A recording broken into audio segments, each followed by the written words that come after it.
era for American cricket began in 2021. There he goes into a dive. What a catch! The rise of cricket was celebrated across the country. Now, with big wickets and even bigger hits, the stars of minor league cricket are back and better than ever. Primus goes huge! Don't miss the nation's largest league competing for the biggest prize in American cricket. The Toyota Minor League Cricket Championship returns June 25th. You're watching the Toyota Minor League Cricket Championship, presented by Sunoco.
Very good afternoon, everybody, and welcome from the Kalahani for this fantastic weekend, the last weekend of the minor league cricket, as Seattle Thunderbolts take on Golden State Grizzlies with a playoff spot in balance. And the very first ball, as we get started, was hit for a smacking six.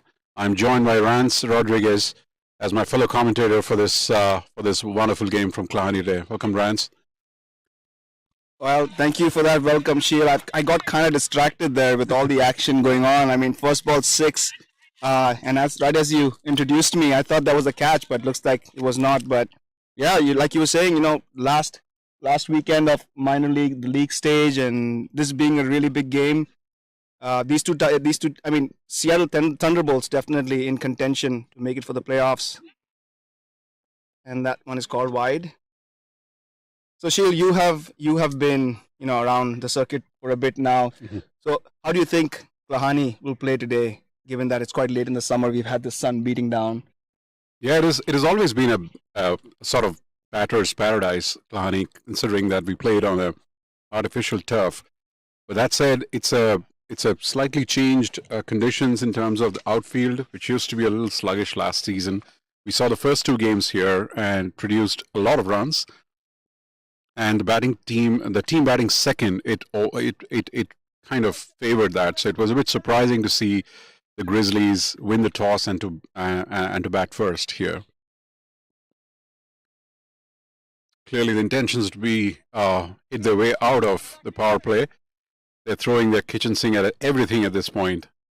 Yeah, absolutely. I mean, I was a bit surprised by that one. He kind of got away with the previous one. He hit the first ball really well, right out the screws, and then he hasn't been able to time the ball too well ever since. But yeah, Sheil, very interesting point. Why would you bat first? I mean, maybe they have a game plan, and maybe they want to bat the other team out of the game by making 200 plus. But that, other than that, yeah, like you're saying, chasing a Kalahani. Yeah. The bowler is Mahidar Malapadi. He's playing his first game. He's wearing the shirt of Andreas Gauss, but his real number is number 17. So he's playing his first game. Thunderbolt making a few changes in the side, precisely 3 changes. They're pretty excited. Exciting talent, Ryan Pathan, an international from Canada, who's making his debut for Thunderbolts. Mahidar Malapadi, and there's a youngster in Rishabh Mohan who has come in. Oh, that's a fantastic blow out there.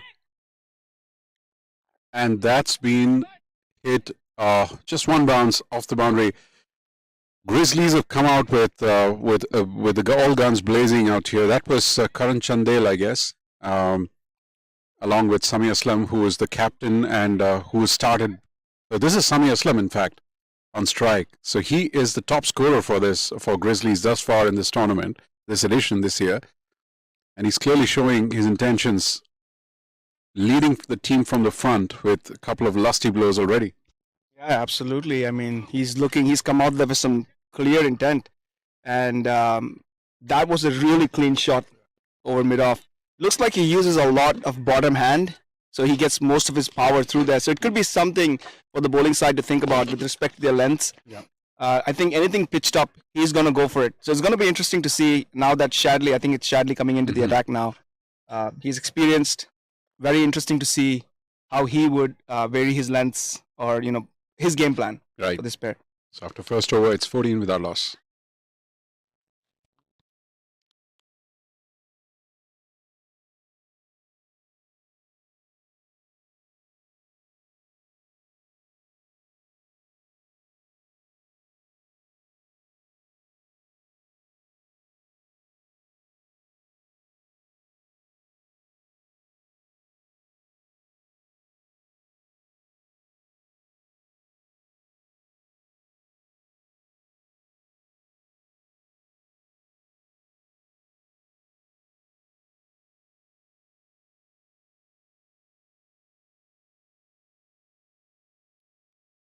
So Shadley is the first change, coming as a starting at the second over. Sami Aslam is the on strike. As you mentioned, he's already on 12 from 5, a 6 and a 4 under his belt. So he has intentions clear, wants to make the most of the power play out here.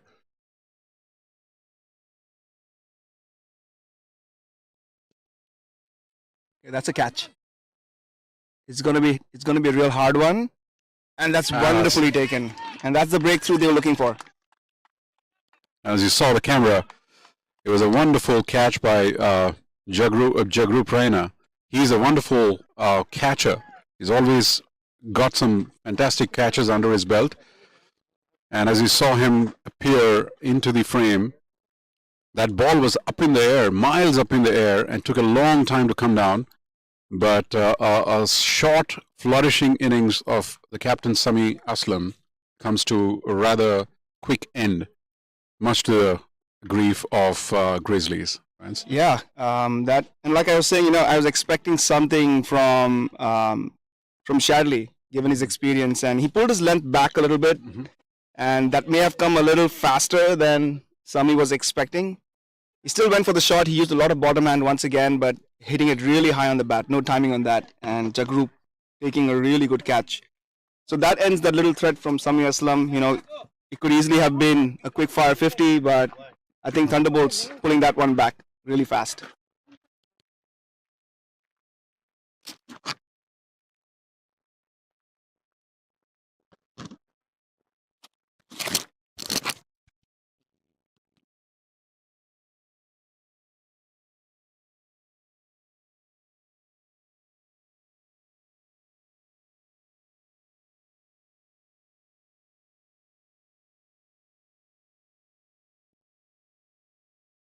In comes Shadley once again. We have a new batsman. Again, a left-hander.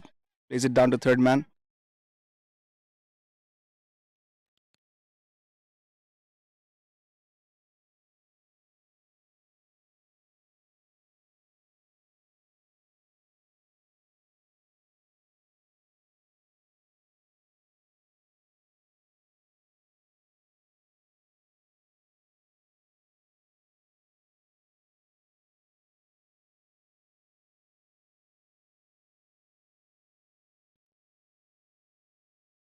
I believe it's Shivam Mishra who's the new man in, and beg your pardon, it's not Sami who's out. It was actually Karan Chandel who's out. So Sami, the main threat, still there. Nice start here from Shadley, looking to build on the momentum. He gets a wicket first ball, and Shivam looking, to take it nice and easy, leaving that first ball straight through to the keeper.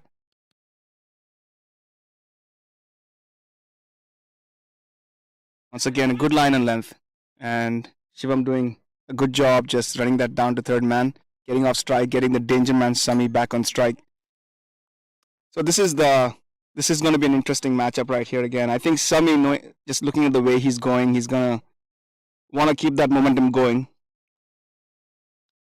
because there's no real breaks in T20 cricket, is there, Sheel?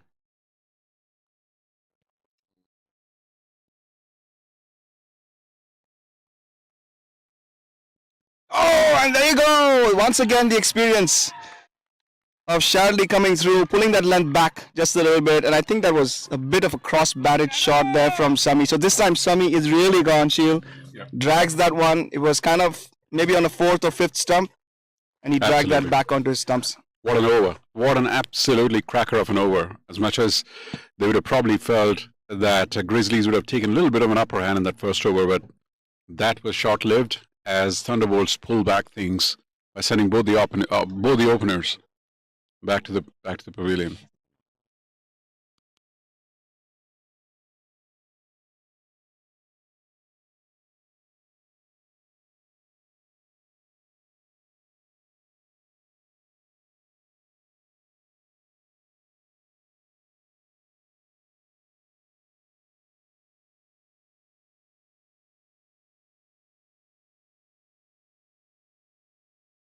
Lal button है ना वही था I mean, I don't know if you can experiment. We can just do 2 and 3. That's all.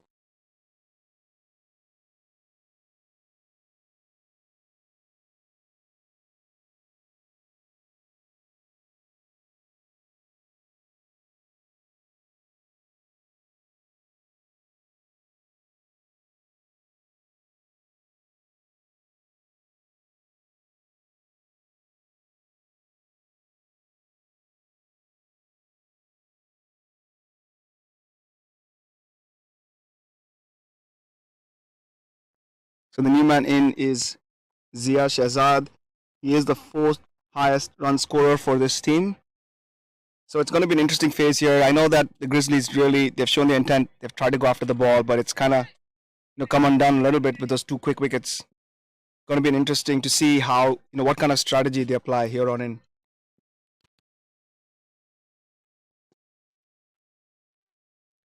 Very, very good bowling here from Shadley after that first over, really setting the tone here from the Seattle Thunderbolts standpoint. So at the end of 2 overs, it's 16 for 2.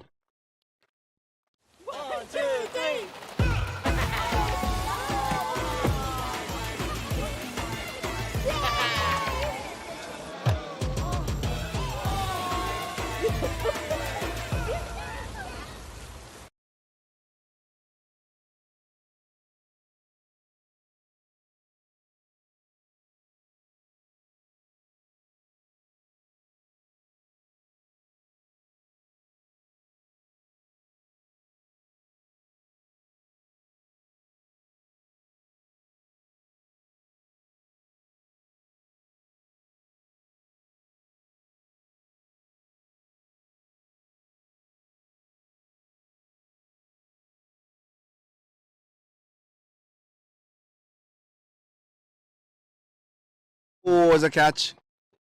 As we come back live, that was an opportunity, but a tough one. Andreas doing a good job to even get a fingertip to that. I don't know if he did, but it's all happening for the Thunderbolts right now. Absolutely. There's a lot of action right from the entire game as well. The first over, we saw a few batting action, and now the second over has pulled things back for Thunderbolts. And already we can see a bit of tentativeness there from Shiva Mishra.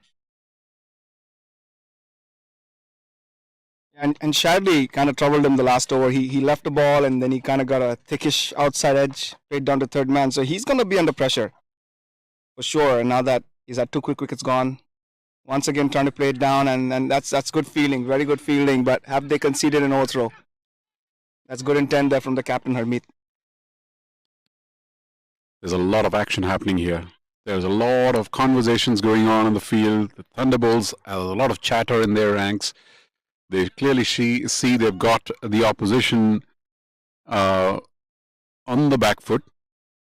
And between Shivam Mishra and Zia, I think Grizzlies are trying to just withstand that pressure.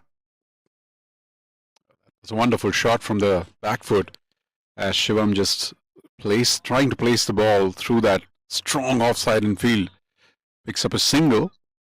Nothing much beyond that. Yep. But nonetheless, for the case of Shivam, I'd say that was a good shot off the middle of the bat. Picked the length well. He rocked back. It'll give him a lot of confidence, even though it was just a single. And on that note, we could also see the outfield kind of thick, even though it's like towards the fag end of summer. And Zia's an accomplished shot out there.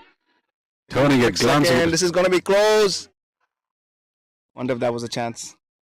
Looks a pretty accomplished batter out there, Zia. That was something that he waited for the ball to come and turn it around the square. As Jagrup did the fielding, 2 runs and a close to second run there. But they will have to take those calculated risks if they have to. Absolutely. Even though they have lost those 2 wickets, I mean, you should never. They should just keep the intent going. If not with just the aggression with the bat, just going for the big ones, just rotating the strike and picking those quick 1s and 2s. Good ball there.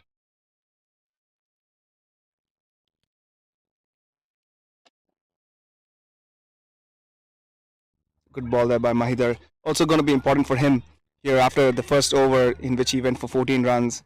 It's going to be very important for him to back the work that was done by Shadley in that second over.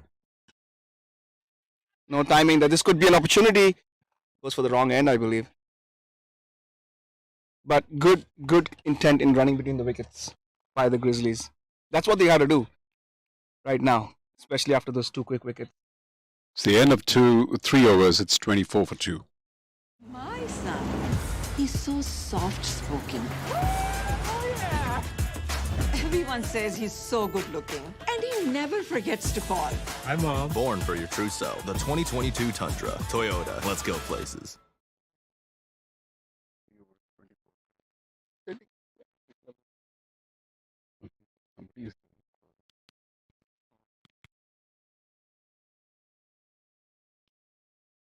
So 24 for 2 after 3 overs. As Shadley gets started, I guess, ready for his second. It's going to be very hard for him to, do better than what he did in that first over. Even though I'm sure the Thunderbolts would love it. 1 over, 2 runs, 2 wickets.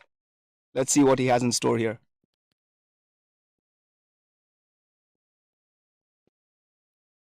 That one's kind of dragged from outside off stump, I believe, and that goes for 4. So good shot there by Zia. Fantastic shot. That was picked up pretty well. And as I was saying, that Zia looks to be someone who has a lot of time when he's batting. Both the scoring shots that he's played till now, there was a little bit of lazy elegance to both the shots. Even this one was picked up with a lot of time in hand and placed with a vacant long off area for 4. Yep, and I think one thing's pretty clear, the intent, they're just going to keep going with it. And I really like that approach. Oh, look at that. Once again, going for a big one. There is a fielder out there, but I think that's going to go beyond the fence. Oh, no, it's taken. It's a catch. That's a brilliant catch. That's a wonderful catch. Rishi Bhardwaj there judged it to perfection right on the boundary line. As the ball kind of came down, the ball was way up in the air, stayed in the air for a long time, but Rishi did not do anything wrong there, judged it to perfection, nabbed it, and that's the 3rd wicket down for the Grizzlies.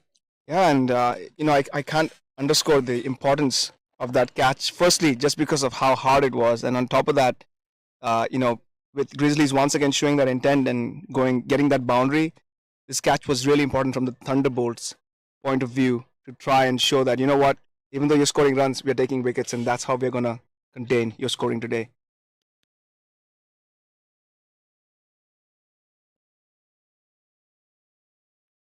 So after 3.2 overs, it's 28 for 3. As you see, the Thunderbolts team rejoicing that wicket.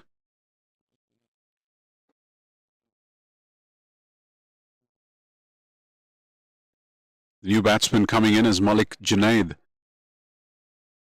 I'm sure as batters, Grizzlies their middle order would not have thought they would be in business that soon. They do have some runs under their belt already, but they've lost 3 wickets runs. Yeah, I think, to be honest, the 28 runs in 3 overs would not count for much because they've lost those 3 wickets in my books, because the Thunderbolts really have an upper hand here. They even if they have the confidence now that even if there are a couple of boundaries, they know they can, create those chances, and some of those catches those are really, really high in the air and very well judged. So at this point, I'd say the home team is on top, even though they have, the scoring rate is pretty high. And it's good to see Thunderbolts grabbing those 2 chances that came their way. That's been a bit of a bane for them. Dropped few easy ones.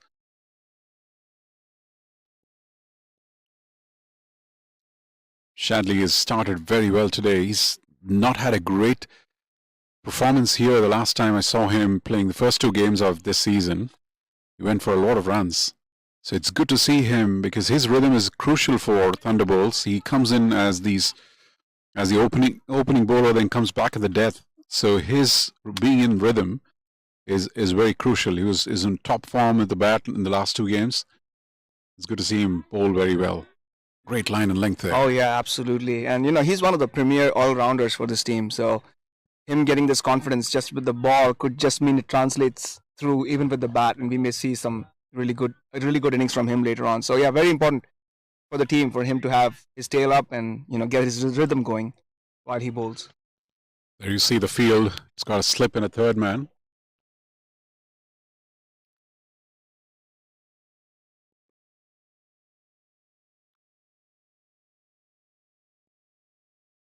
Runs that down to third man, and Harmeet cutting that off. So single.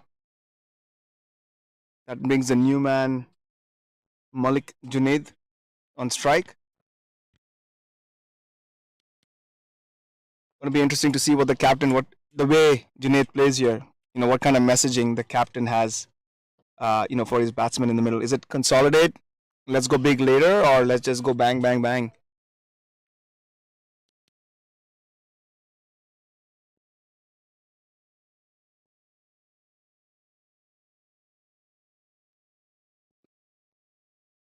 And that was quick. It was quick and it was on line. There was absolutely no room given by Shadley. He's right on the money, this innings that he's bowling today. Absolutely. I mean, I saw Malik Junaid shadow practice right after that. But you know what? He did not have time to play that shot. That came in really quick. Could be a factor of the pace of this wicket too. These synthetic wickets are usually a little faster than your turf wickets.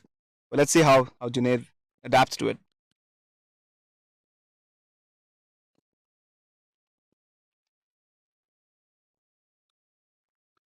Oh, that was a wonderful piece of fielding. At one point, I thought that was going for 6.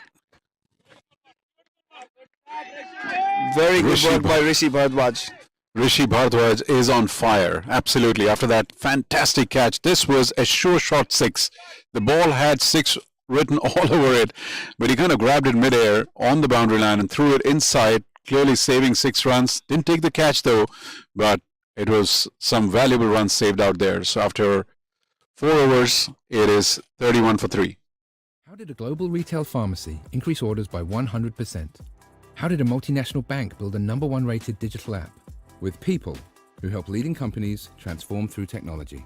Engineer a better future. Discover how at ust.com.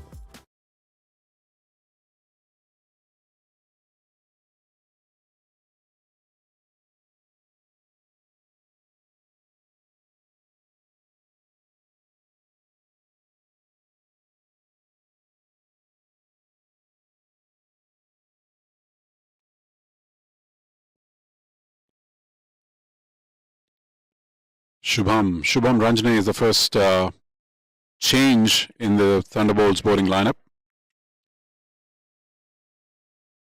Shubham had a good outing at the bat. in their away game last weekend.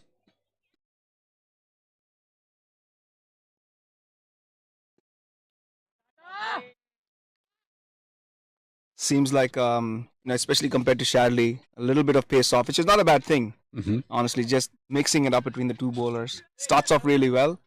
But like I was saying, Sheila, in that last word, it's going to be very interesting to see what Junaid intentions are. That first ball, he was rushed for pace, but then he almost cleared the boundary.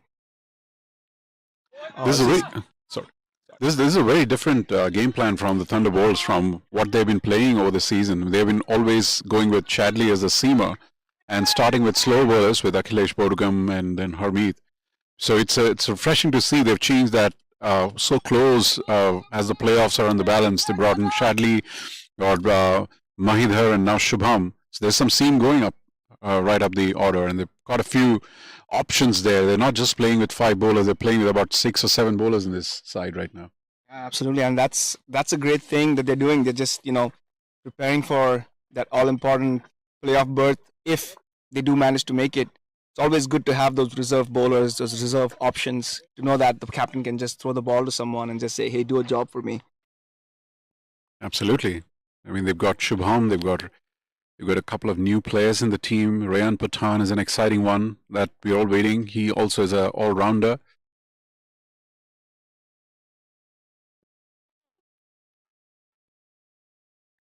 Really good fielding there. So I was just about to say, this matchup again is going to be interesting because from what I can tell, I haven't seen the bowler bowl before, but from what I can tell, it looks like he's rolling his fingers over the ball for the slow ones. So it's kind of an off-cutter to the right-hander. So it would slightly move away to the left-hander. But yeah, that would be a good ploy against the left-hander for sure.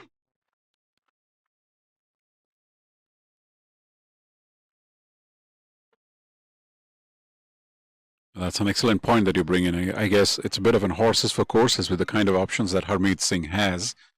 He's probably going with Shubham at this stage because he's got a left-hander, right-hand combination. And going by his action, it might seem like he might roll the seam and get one across the left-hander. That's in the air. This is another opportunity. Yet another opportunity. Oh, it was a good effort in the end, but that rolls over for a 6. Well, that goes for a 6. The fielder quite gallantly made an effort out there, and then also gestured with a nice gesture, a very sporting gesture to the umpire that it was a 6. So that was a risk taken there by the batsman, but that came off in that instance.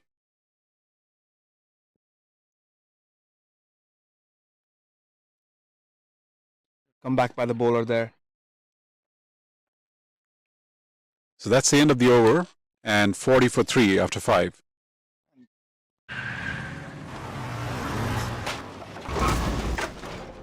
What's up, Doug? What got into you? At Sunoco, we know how to fuel peak performance. Fuel your best.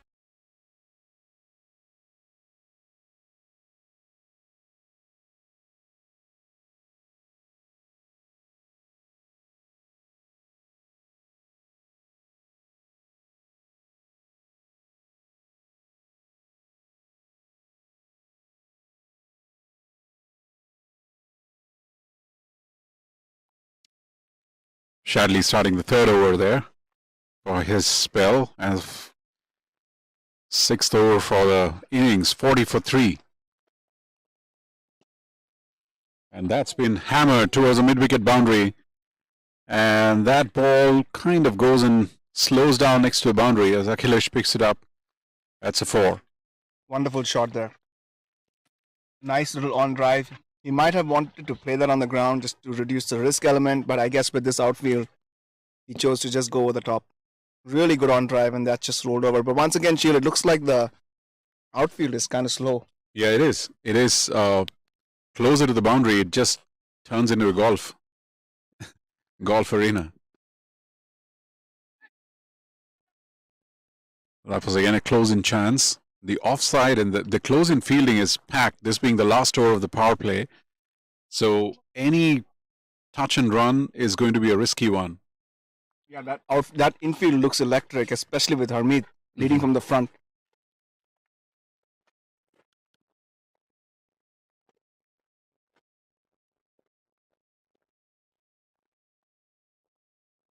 Shivam Mishra has 14 of 10 balls, so he's kind of getting a bit of a move on with a 6 and a 4.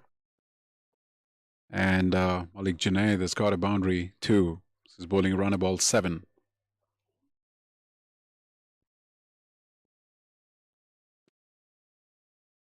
Nice change of pace there by Shadley, and well played by Junaid in the end. Yeah, that's pushed to a square leg again.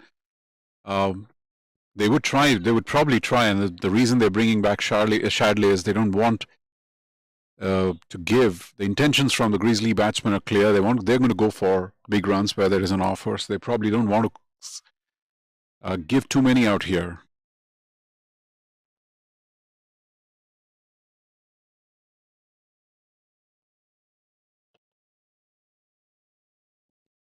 Well, that's a full shot. Is that? No, it's not called a no ball. I don't see that. Getting the length wrong there.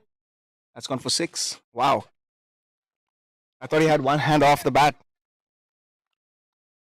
That's a clear power play shot there. Take it on the full and complete an agriculture shot that went all the way above the fine leg boundary for a 6. That was a little bit bad ball from Shadley. A hit me ball, as we say. And there, yeah, very good intent in the field there. Wonderful, especially after that boundary. So that's the end of the. There's a couple of balls still to go, but yeah, you're right. Absolutely. I mean, there was obviously a call for a run. I think the batsman has done something to some little bit of a niggle or injury to himself, calling for some bit of support from the dugout. But yeah, that was some well-intentioned fielding, keeping the batsman on strike. There's a plan there for certain. Absolutely. And what sometimes what happens, Sheil, is you get this boundary scored and the team the bowling side or the fielding side rather gets a little bit taken aback. And sometimes you can see that intensity drop, but not with this team. So that's good to see. That's what you want from your team, and they back the bowler up. The bowler bowled a bad ball. He went for a 6. He came back with a good ball, and you want that to be a dot ball. So he keeps the batsman on strike, and the contest is still on. Absolutely. There you see Shivam is getting ready. He is obviously asked for some help from the dressing room, but he wants to see this over through. This is the last ball coming up, 52 for 3. It's a good ball played down to third man once again. I think that was the last ball of the over. So after 6 overs, it is 53 for 3. Super is the world's most powerful field service management solution to work your way and drive more impact. As the most flexible and customizable app for your field operations, Super is field service your way. Learn more at super.co.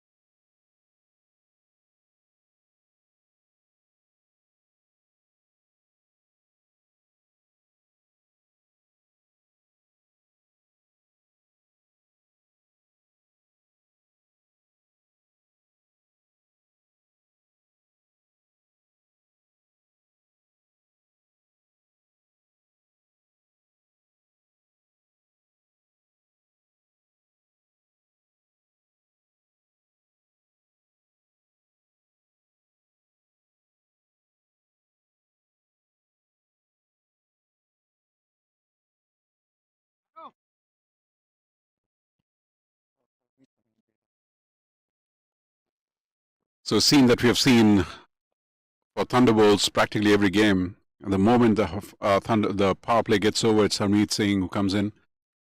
He uses his 4 overs extremely well. He's been in wickets this season. We've still not seen the top 2 wicket takers for Thunderbolts in action, which is Fani Simadri, who we will expect to see towards the end of the innings. That's where he picks up most of his wickets. He's the highest wicket taker for not just Thunderbolts, but for the entire minor league at this point of time. He's leading the leaderboard for the bowlers with 29 wickets. Akhilesh Bodugam, another bowler who has been in a lot of wickets. Usually we've seen him bowl in the power play. Hasn't yet been introduced by Harmeet, and Harmeet himself is amongst wickets, is number 3 there. So this is where Thunderbolts tend to get their game, get a hold of the game. They're a spinner. They're a more spinner sort of dominant team. So it would be interesting to see how the spinners go from here, fans. Yeah, definitely. I mean, it's been a good start for Grizzlies, but at the same time, Thunderbolts would say, hey, we had a good start too. So this is going to be an important phase in the game for sure. Good shot down the ground. Probably get a single. And just looking at the way Harmeet has set the field, he's put 5 fielders out. He's got the traditional long on, long off. He has a deep square leg. He had for the left-hander, he had someone down at cow corner, but he's pulled that guy in now. And he has a deep extra cover. So the field staying pretty much the same, but other than the person who was standing at cow corner for the left-hander comes into the circle. Junaid's intentions have been pretty clear, and it's going to be interesting to see how he goes about against the spinners, Sheel. Yeah, absolutely. And just what you said out there, Harmeet is very, very... he's extremely precise about his angles, the way he sets his field and all of that. He's an experienced campaigner, understands the angles and the lines that he bowls, and that's... There goes Junaid. Oh my God, that's a monstrous hit. That's gone a long way beyond the boundary. Huge 6. So yeah, the contest is on, Sheel. He's going to go after Harmeet. I mean, Thunderbolts might have picked up 3 wickets, but this is a solid counter-attack by Grizzlies. And as we have been talking, they have not let the feet off the pedal. They're going in the same single momentum. In fact, they're only stretching for gears that are higher. Yeah, I think there was just that 1 over from Shadley, which was the second over, which went for 2 runs. And once again, he goes, there's a catch, and this is gone. Good comeback by Harmeet. And the catch is taken by number 8. It's taken by Mahidar at this point. Oh, that's Mahidar. He's wearing on his jersey. That's right. It's a bit confusing, but he is... it's a good catch. In fact, it was a full-blooded shot from Junaid. And Mahidar judged it to perfection. It came right at him. That's again, a lot of that point goes to Harmeet. We have seen that a lot this season on his bowling. Whenever there's a shot played and catch gets taken, the fielder barely moves. It's so well precisely put. He gets the angle so right. We've spoken about that, and that precisely happened out there. Yep, and another wicket falls. The runs keep flowing, but the wickets keep falling too. And yeah, you're right. That was well bowled by Harmeet. He slowed it down. He pulled it back, the length back a little bit, so Junaid couldn't exactly get under it. And what happened was he did not get the timing on. He tried to hit it really hard, but no real timing on that. He just dragged it towards mid wicket, and Mahidar was just waiting there. That was a pretty easy catch. Absolutely. And well done in the end. So good comeback there by Harmeet after that big hit. Bit of a premeditation in that one. 60 for 4 after 6.3. Yep. And yeah, he was going to go for it no matter what. And paid the price. So the new man in is Mohit Natraj. He's a player that I have played against in the state of Oregon, and he used to play in my team, so I know him really well. I met him before the game, and he showed up out of nowhere. I had no idea he's playing for this team. So it's going to be interesting to see how he goes. One thing for sure, he is used to these type of wickets. He has played in Oregon. We have the same sort of wickets, so he's an aggressive sort of batsman too. So very interesting to see what's going to happen next.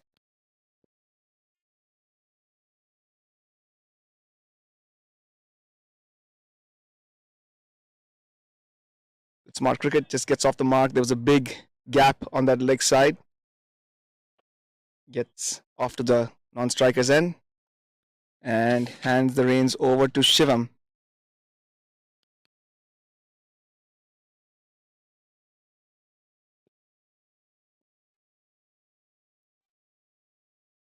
It's driven past the bowler. Harmeet making a valiant effort. Can't stop the single. Brings Mohit back on strike again. So a little lull, it seems, Sheel, after that wicket fell, with both batsmen looking to just rotate the strike. Shiva Mishra is playing quite a gem of a knock here. He's kind of keeping the momentum going, but he's also clearly a crucial cog in the wheel at this point for Grizzlies. That should be the end of the over, and it's 62 for 4 at the end of 7. How did a global retail pharmacy increase orders by 100%? How did a multinational bank build a #1 rated digital app? With people who help leading companies transform through technology. Engineer a better future. Discover how at ust.com.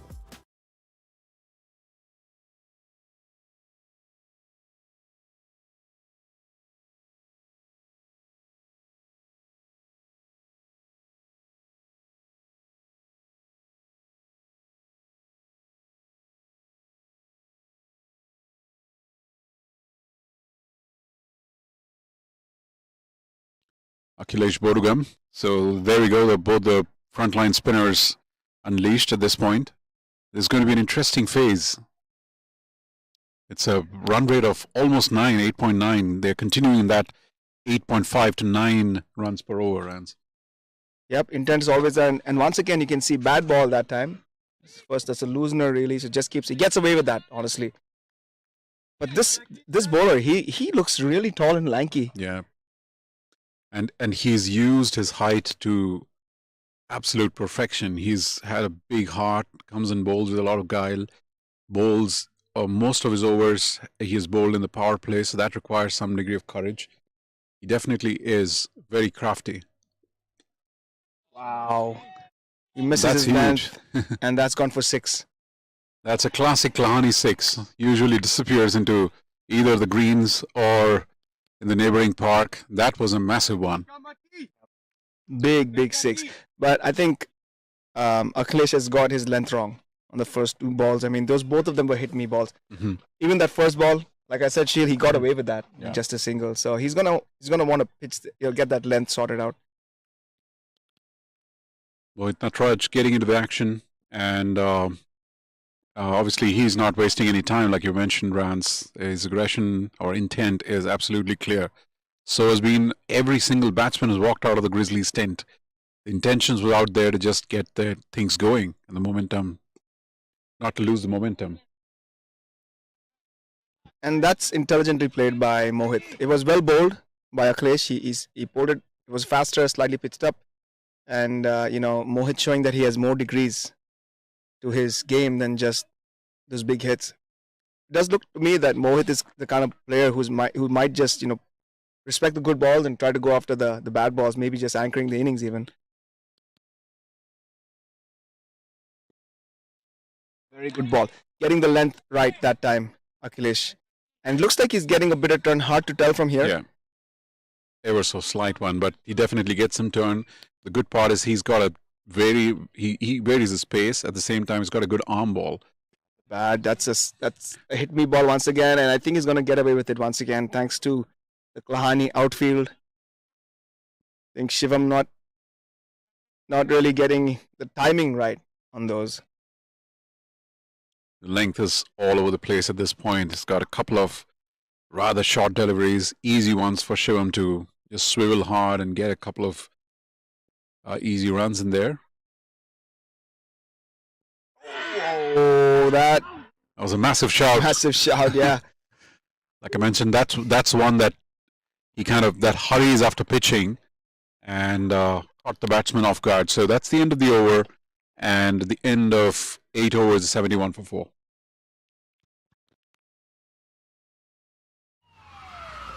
Took that last corner pretty quick. Sir, I need one hand on the roof, one hand on the pump. Timeout for Sunoco Go Rewards. Keep pumping. With new Sunoco Go Rewards, when you fuel, you save, because rewards come first.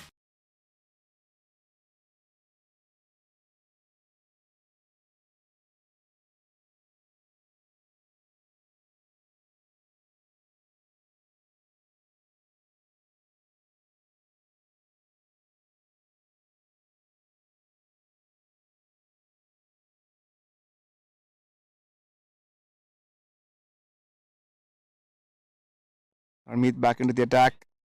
Good ball there.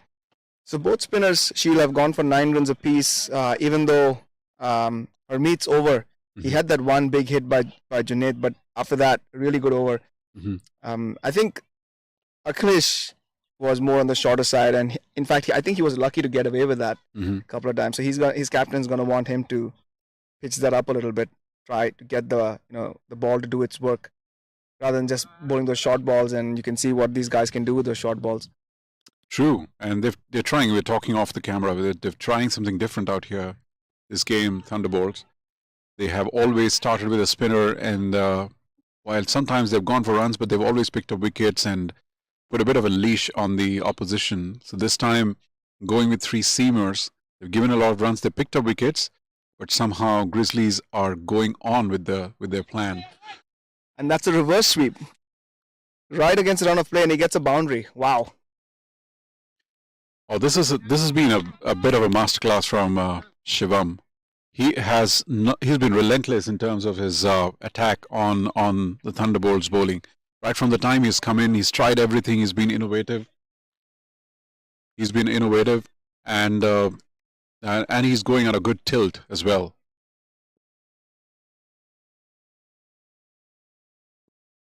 Actually, Shield, that was Mohit on strike who played a reverse sweep. Oh, really? Yeah, it was. So that's okay though. Yeah, that was Mohit. Yeah. But Shivam's innings has been a revelation, notwithstanding that shot though. Absolutely. He's batting on 31 of 21, so really the mainstay of this Grizzlies innings. Good comeback there by Harmeet.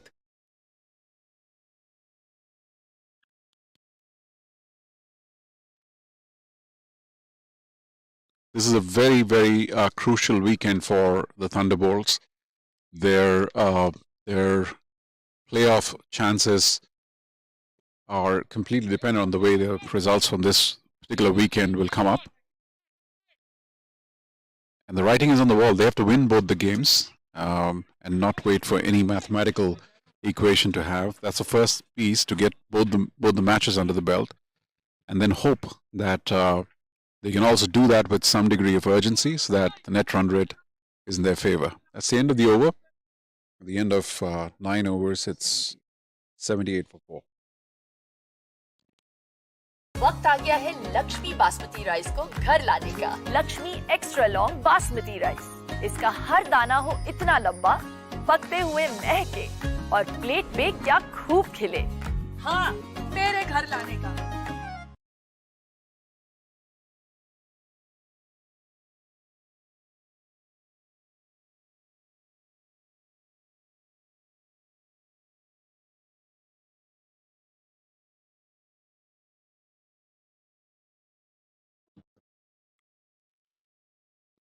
That's up in the air. Shubham's back in the attack, and this should be an easy catch by the wicketkeeper, and that's it. That's a lovely catch taken once again, a high catch taken by Andreas Gauss.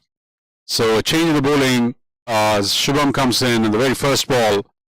That's a crucial wicket as Shivam Mishra is out, caught behind.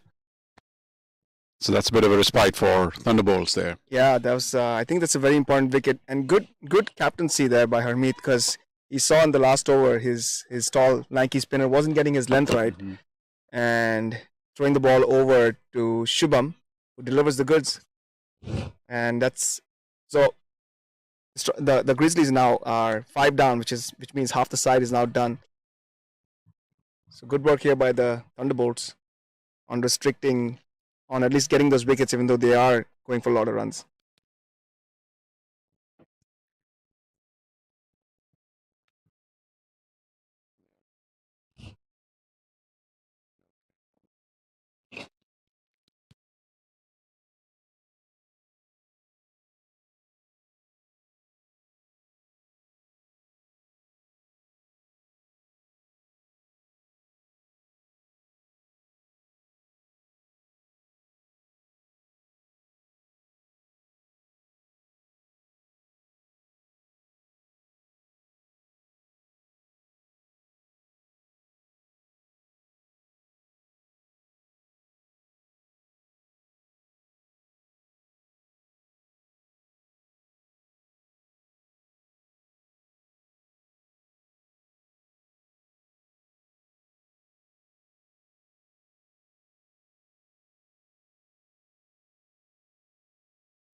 Shubham Ranjane picking his first wicket, very first ball.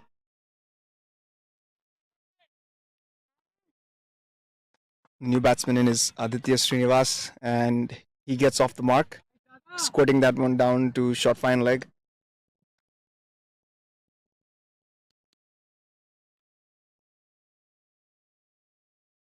It's such a confusing state of the game, just because 9 over 78 is wonderful, but then you put 5 down. I don't know what to make of that, honestly. And this one's in the air, but that goes all the way for 6. A good shot there by Mohit Natraj, who's not taking his foot off the accelerator. So, it just testament to what I just said. I'm really confused about the state of the game because I don't know who's ahead. Yeah, it is a bit of a reckless sort of approach here. Grizzlies clearly have nothing to lose at this stage of the tournament. They're going and having some fun. That ball came right at us, Rance, for a moment. Oh yeah, I was worried at one point.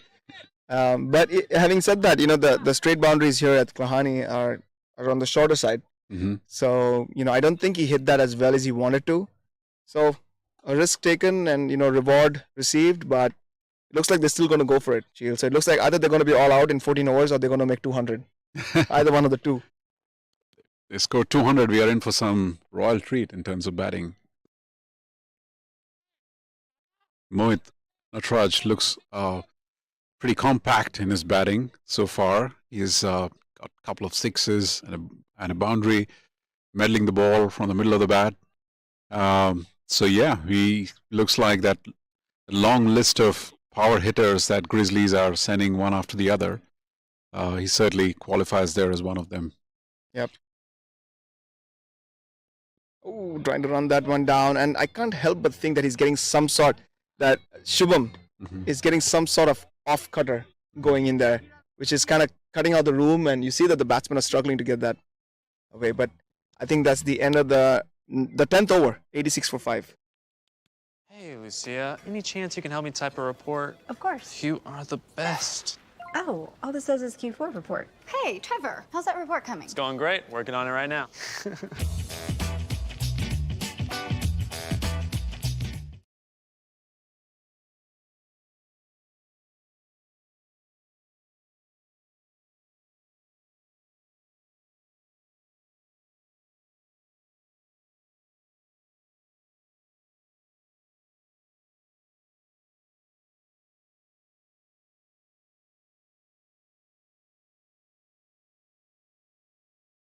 Smith continuing and Mohit just working that around the vacant mid-wicket area.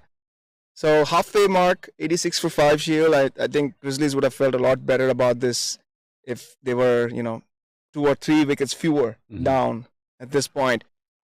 I think even though they have this kind of really high run rate at this point, I feel Thunderbolts will still feel like they got this under control as long as they keep picking those wickets. Yeah, it's everything for Thunderbolts to play for this weekend. They have a huge amount of pressure on them to win games that are with a good margin to make sure that they're able to topple the East Bay Blazers on the points table to make it to the playoffs. So, and Grizzlies, quite frankly, they are nothing to lose. They're here purely to have fun. Yeah, so all pressure on Thunderbolts, to be honest. That's why, maybe that's one of the reasons that Grizzlies are just going, because they have nothing to lose. Yep. If they lose, they just go home anyways, and if they win, they get to disrupt the party. Yeah, true. Have some kind of influence on the playoffs. This is a quick single, and does make it in the end. Good running there by the Grizzlies. That's Mohit Natraj again. Very compact. He's got a good defense. He's got a good. Looks like plays the ball pretty close to his body, which is always pretty good.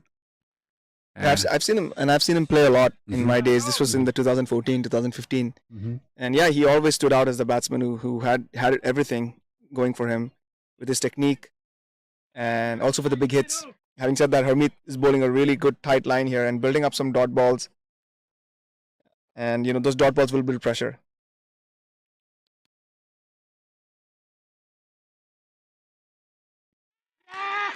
Is that a wicket? And he's gone. Just like that. That's absolute fox. I mean, he brought the batsman forward with a bit of flight and then moved it across. A classic left arm spinner's dismissal. Yeah, honestly, I don't know what the batsman was doing there. He was in no position to play. He came down the track, and I'm not sure if he came down the track to just, hit it for a single, or if he had a big shot in mind, honestly, or maybe it was just Harmeet just outfoxing him completely. I think a bit of both, Rance. To me, it was also the batsman getting a bit under pressure that he wasn't kind of measuring up to the expectation of Grizzlies batting juggernaut so far. So he probably wanted to get a couple of big blows under his belt as well. But that was the wrong ball to go after. Yeah, that was pushed through quick and really good work by Andreas behind the stump. And just like that, 89 for 6 now. Yes. Wow. I think now it's safe to say Thunderbolts are ahead at this point. It's Mohit Nataraj now. He's the only sort of last cog in the wheel, if I would say so. Yep, important wicket, and he's the kind of guy that can play through to the end. He can, play around with the tail. I've seen that happen a few times. So it's going to be, I'm really interested to see how he stitches in his innings together here on in.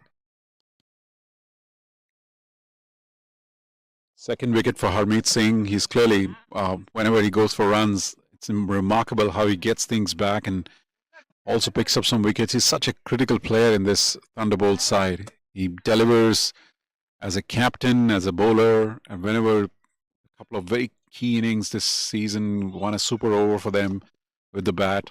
As he's also a very critical batsman for that side. So what an impact player. Absolutely. And the new man in is Sohan Bhatt, and he's facing, and that's the end of the 11th over. It's 89 for 6.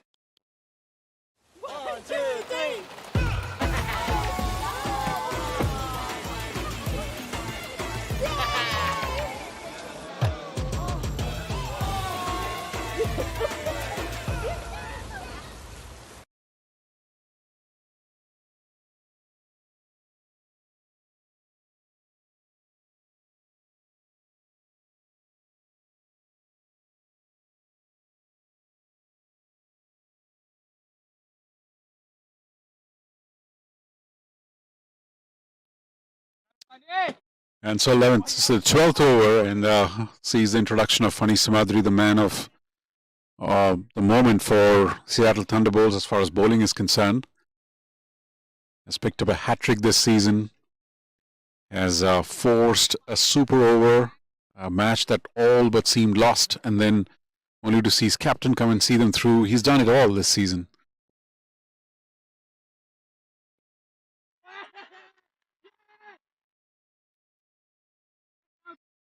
Well, it's an appeal. It's a bit of confusion. Stumping, I guess it's not out. But really good start. As you can see, Fani is the kind of guy that bowls almost like he reminds me of Mustafizur. Yep. He rolls his fingers over. He gets those little off cutters to a left-hander. So this is a leg cutter to Mohit, and really getting foxed by that one, Mohit. Let's see if he can adjust to that now. Wow. I mean that he has some guts to do that. I mean, he missed the first ball. He goes for a reverse sweep, and that ball was pitched right up. Oh, totally. He did well to get his bat down, to be frank. Funny, has got so many tricks up his sleeve. He gets Yorkers, he gets these off cutters, he varies his length and speed. Oh, he gets a bit of outside edge there, but soft hands there by Mohit. So I don't think it would have carried to a slip. Gets a single, an off strike. I don't think that's a bad thing for the Thunderbolts though, because I mean they got to make inroads on the other hand with the new batsman Sohan, left-hander.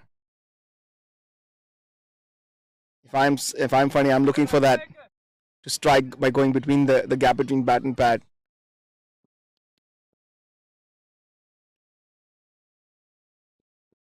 Oh, that's that York length that he bowls occasionally, always outfoxes the batsman. That takes the outside edge for Sohan and goes for a boundary. That was very interesting though. At least the outfield. it was an outside edge, and Fernie is not the quickest of bowlers, No. but that just raced away. So it looks like there's some places in the outfield that are fast, but some others maybe kind of spongy bounce. It was also because it was taken on the full and probably added a bit of momentum. But you're right, this outfield is remarkably different from what we saw last year. Last year, that wouldn't have crossed the 30-yard and would have stopped before the fielder reached there. Yeah, and all of this plays its part on understanding what that power score is. So it's a fast outfield. They were able to smack it from ball one. Oh, it's a good ball. That's a really good ball there. I think he got a bit of inside edge on that. Beautiful bowling. But yeah, Sheil, so looking at the way things are going, I really feel like a power score, you need to get something around 160 plus Totally. to be in the game. The first two games we saw here against the East Bay Rollers was 180 plus. So, and that again, teams batting second chase those easily. So, yeah, the power score is high. It's a high scoring place. But clearly, you see the batsman indicating there a couple of deliveries. They came in way after that. The batsman was playing those shots. So end of 12 overs, it's 94 for 6.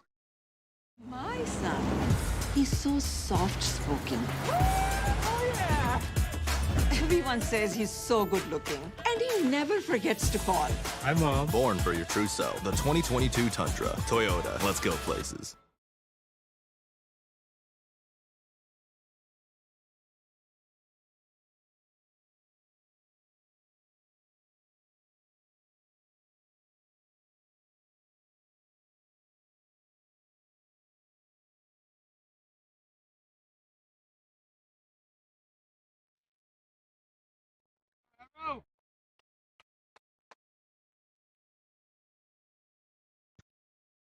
Ramit continuing so far his figures stand at 3 overs, 19 for 2, and I'm sure that they're looking to get this wicket of Mohit right now.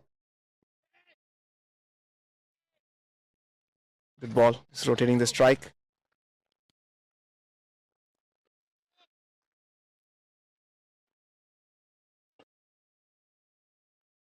Now, I've not seen Sohan bat as much, but I think he has a role to play irrespective here. What he has to do is he has to try and make sure that Mohit farms most of the strike. At least at this point, it looks like he's the more likely of the two to be hitting those big hits. You said it right, absolutely. Their run rate seems to be dropping at the wrong moment. This is the time when, between the 8th till the 15th over, when things tend to get a little cool down, and they seem to be taking a bit of a breather. Also, the fact that they've lost a lot of wickets.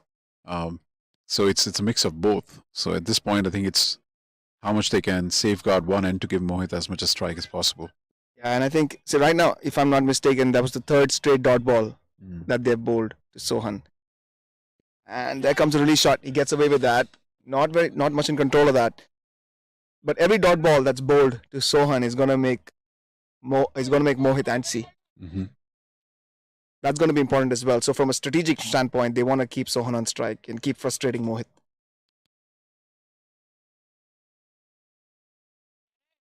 That was wonderfully called there, Rance. There was clearly a release shot there after pressure got built a little more. And one more out there. Wonderful shot there by Mohit. I mean, the kind of range he has shown in this innings. He's batting on 28 of 19 right now, and there were a couple of big sixes. This is his second boundary. One of his boundaries was a reverse sweep, and now he's showing his skill hitting a sweep in the other direction. So clearly, for the Grizzlies' sake, he needs to play it through, and they need to make sure he has partners all the way to the end. And that's been a challenge for Grizzlies. That's been a challenge for Grizzlies today. They have got a couple of batters who got in, started well, added some momentum, but then lost the wickets at the most inopportune moment. I think we were seeing Shivam Mishra build a lovely knock, and now Mohit is building it. I hope that he can stick around and put some respectability to this total. Otherwise, it would be yet another innings that got all the starts that it needed, but just got vanquished at the wrong time. Yep, absolutely. I think Mohit, for the sake of the Grizzlies, he has to make this count. He's got to start now. And that also brings up, by the way, we missed it, but it also brings up the 100 for the Grizzlies. So some sort of milestone. Yes. Doesn't mean much, though, in the context of this T20 game. They need many, many more runs from here to be competitive. especially looking at their bowling, which is centric around a couple of bowlers, they would want some cushion of more runs. Again, goes for that sweep shot. Looks like that's his go-to shot when under pressure. So another dot ball that is on. That ends the over. It's 102 for 6 after 13.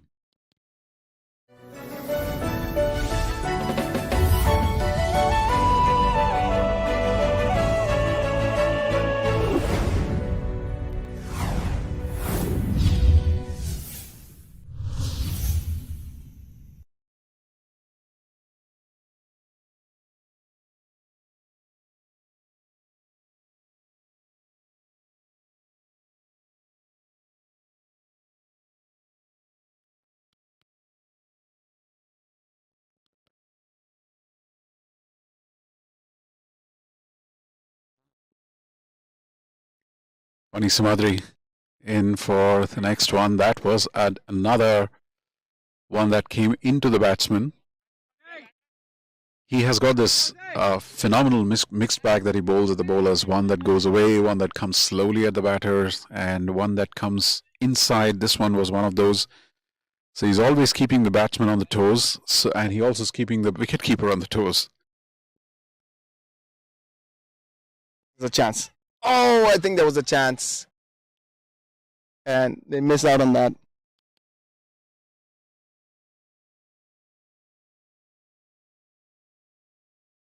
So funny, funny. I'm sorry. I thought I got his name wrong, but I got it right. But really good bowling. I mean, even though Mohit has looked like he's very comfortable out there, I think he's struggling against Funny, which is also why he got off strike. Sheil, he's not the kind of guy who would have wanted to get off strike, especially with Sohan on the other end batting at a lower strike rate. Let's see if he fares any better against Funny, or could this be what Funny wanted in the first place?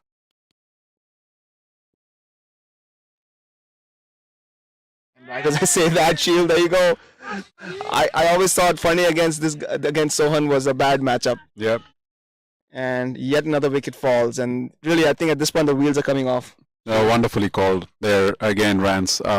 Great anticipation created for the viewers out there. Clearly Sohan was under the pump, and that's the sort of bowler Funny is. Almost gives a taste, almost gives an anticipation or the feeling to the batsman that they can take him on, and that's where he gets the most of his wickets. So it's not surprising to see that that similar kind of thing happens again, and Sohan trying to get off the block, perishing against Funny Samadri. So he adds into his list of wickets for this season. He's already got the first one, so that takes him to 30 wickets for this season. 30 wickets in one season. Wow, 30, that's a lot. A lot of wickets, really. That's amazing. And this is just the number 13 game, so which is almost 2.5 wickets a piece. And when a bowler gets to bowl only 4 overs a game, that's a massive bowling performance, really. Absolutely phenomenal. Critical, I'm sure, to this whole, with Thunderbolts, the way they're showing up in the standings this year, especially relative to last year. So another wicket goes down, and I think the new batsman in, Vatsal Waghela. So once again, coming back to that, Sheil, I think Mohit missed a trick there by getting Sohan on strike to Funny. It's always going to be a tough matchup, and again, I don't fancy this matchup at all. If this, if this batsman is coming lower down the order than Sohan, unless he bats any better, he's going to be struggling. Right. It's Funny. Vatsal Waghela is one of the under 21s in the side. Every single side has got to have 121 and an under 19 talent. Vatsal is one of the youngsters coming up. One of the best things about minor league cricket is this whole melting pot of diverse talent from all across the planet. At the same time, it also showcases some of the up-and-coming, exciting talent of the United States cricket scene. So,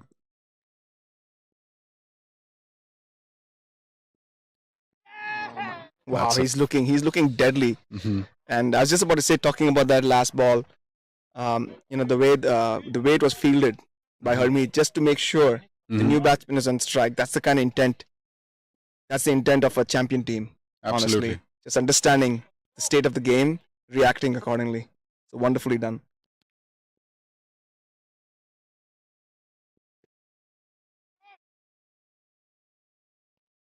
And Watson gets that through the offside, and that's a single.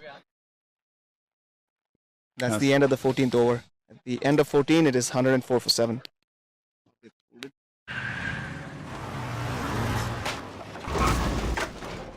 What's up, Doug? What got into you? At Sunoco, we know how to fuel peak performance. Fuel your best.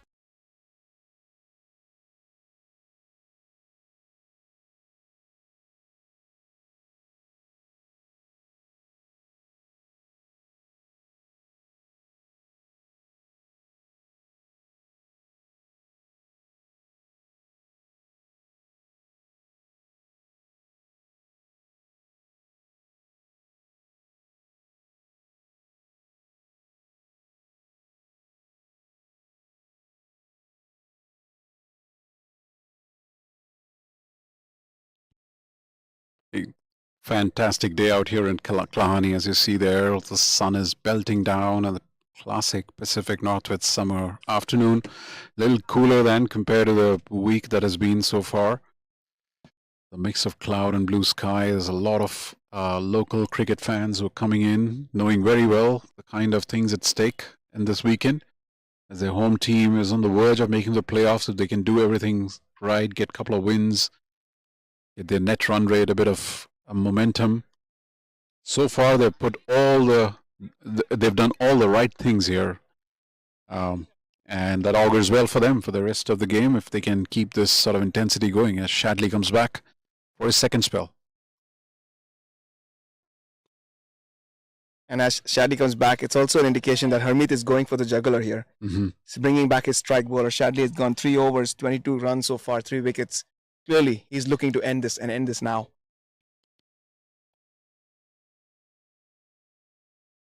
I've been supremely impressed with Harmeet Singh's captaincy through this season. He's always, at least from the matches that Thunderbolts have lost, they've lost because of their batting. But their fielding overall has been brilliant. And there have been very rarely they've found games where the bowlers have lost the plot, or especially the captain has lost the plot ever. So they've kind of got the angles right. Their field placements have been good. He's constantly been in changing mode, outthinking the opposition, has been proactive in his movements. Even when things are at an inconsequential stage or the match is under the bag, he's not let the momentum down. So that's all good from a captaincy standpoint.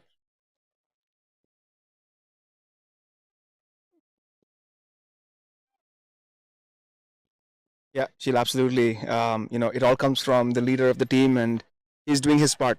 He's electric in the field. He's been doing his job with the ball, doing his job with the bat, but more importantly, strategically. With some of these strategic decisions, it really defines how a team goes about in the standings relative to the other team. So great stuff there from Harmeet. So Shadley kind of, so far not quite on the money. He's just giving singles away right now, but I'm sure he's looking. Harmeet wants him to get that breakthrough once again. He wants to break this partnership now. And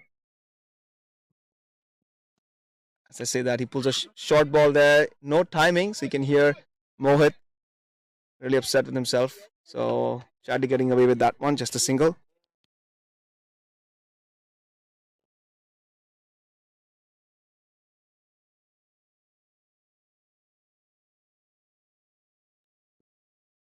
.31 from 23 balls for Mohit. He's looked good, but at this stage, it's a bit of a chicken and egg catch-22 that he's in right now, whether he goes for a complete in and out of, whereas he's not getting much of a support from the other side, and this time Watsal plays it towards the square leg, keeping it down. Yep. Yeah, I'm sorry, Sheila. I have to say I was impressed by the way Watsal played that. Technically sound. I I caught it when you mentioned under 21, and that was a quick bouncer by Shadley. He rolled the wrists, everything right about that shot. And I kept saying if Vatsal is if he's coming lower in the order compared to Sohan, but I think he knows what he's doing. So Mohit's got a good partner, more importantly. At this stage, probably his job description says just one thing: take the single, give it Mohit as many deliveries as possible. Single once again, down to final leg. So at this point, if I look at the grand scheme of things, I think that's the end of the 15th now. 110 for 7. वक्त आ गया है Lakshmi basmati rice को घर लाने का। Lakshmi extra long basmati rice. इसका हर दाना हो इतना लंबा, पकते हुए महके और प्लेट पे क्या खूब खिले। हाँ, मेरे घर लाने का।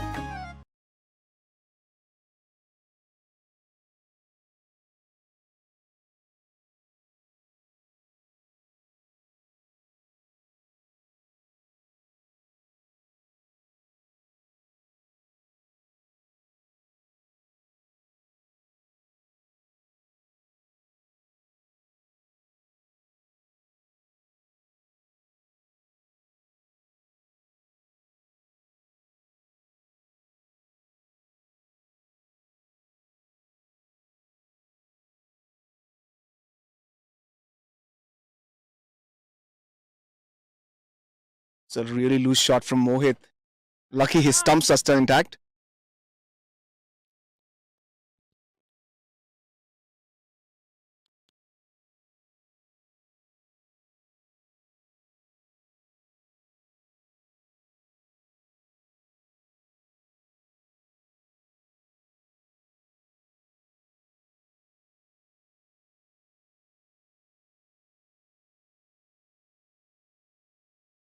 Shubham starting well there. Kind of almost getting the better of Mohit on that occasion. Mohit lucky to still be out there.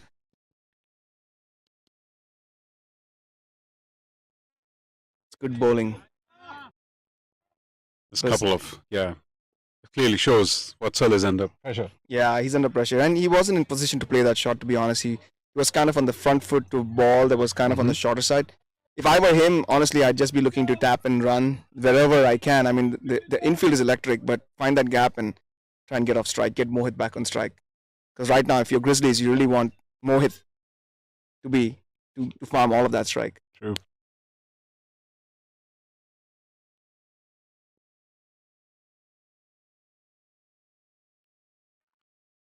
Oh, that was a heave, absolutely, taking the outside edge. Oh, it's the third man boundary for 4. But that was up in the air. Clearly, the intent from Vatsal is to throw everything at the ball.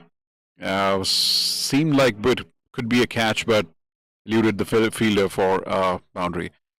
Much needed one for Grizzlies. Yeah, the runs have kind of dried up. If you consider they were going at almost 9 and over until over 7, 8.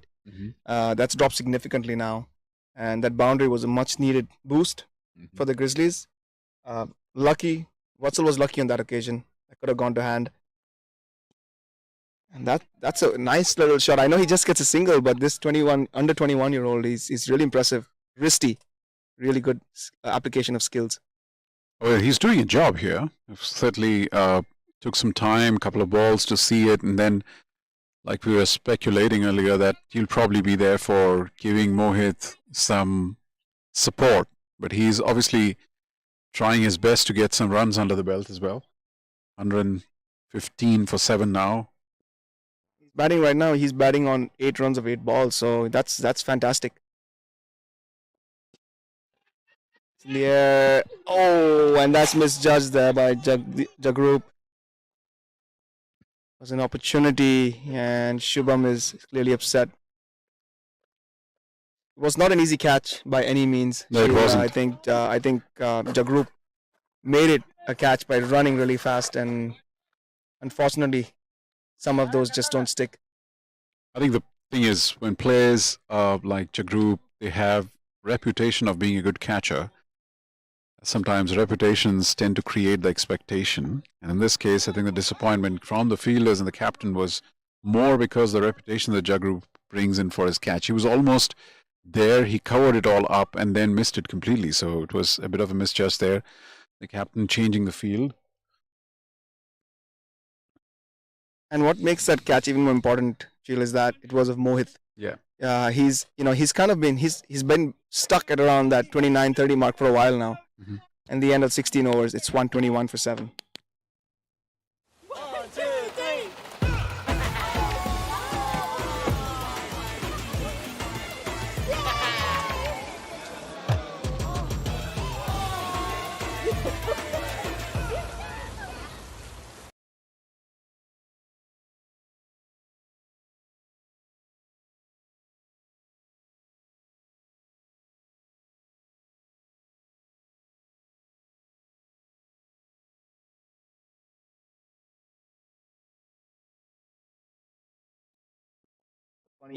Funny Simadri coming back into the attack, and he has made Mohit very uncomfortable so far.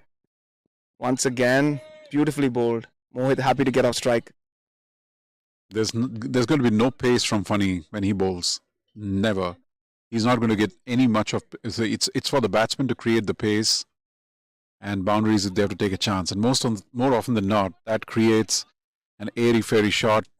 And because of lack of pace, sometimes as a misjudge on the batsman's side and reading the ball, and he gets a lot of wickets with batsmen getting caught or playing a little too early and missing it completely, getting bowled. And Mohit is struggling with that change of pace or that lack of pace, really. Oh, there you go again. Right on cue. This time, Funny, too good for the under 21 Vatsal. Wonderfully bowled. That's 8 wickets down now, Sheel. And this looks like the last few nails into the coffin. Really. Absolutely. And what a fantastic ball this time. After bowling a lot of balls where he was rolling his fingers above the seam, this one came straight with a straight seam as a yorker on the stumps.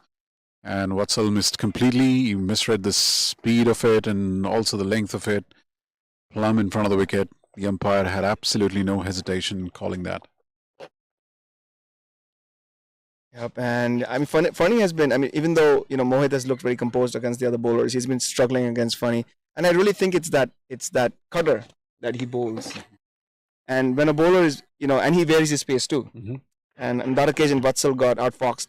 So my advice to him would be that he should have played that with a straighter bat, knowing the kind of bowler Funny is. Unless it's really short, you really want to play him with a straight bat because he's varying that pace, and it's so easy to misjudge those. So that's 8 down, and the new batsman walking in is jersey number 5. I think that's going to be Anish.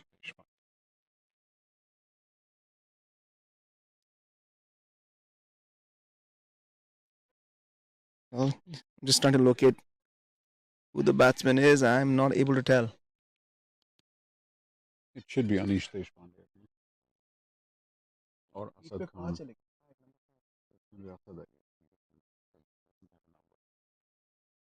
We believe that's Asad Khan. Okay, it is Asad Khan. So I was struggling to understand who he was because he's the one person who does not have a shirt number listed here.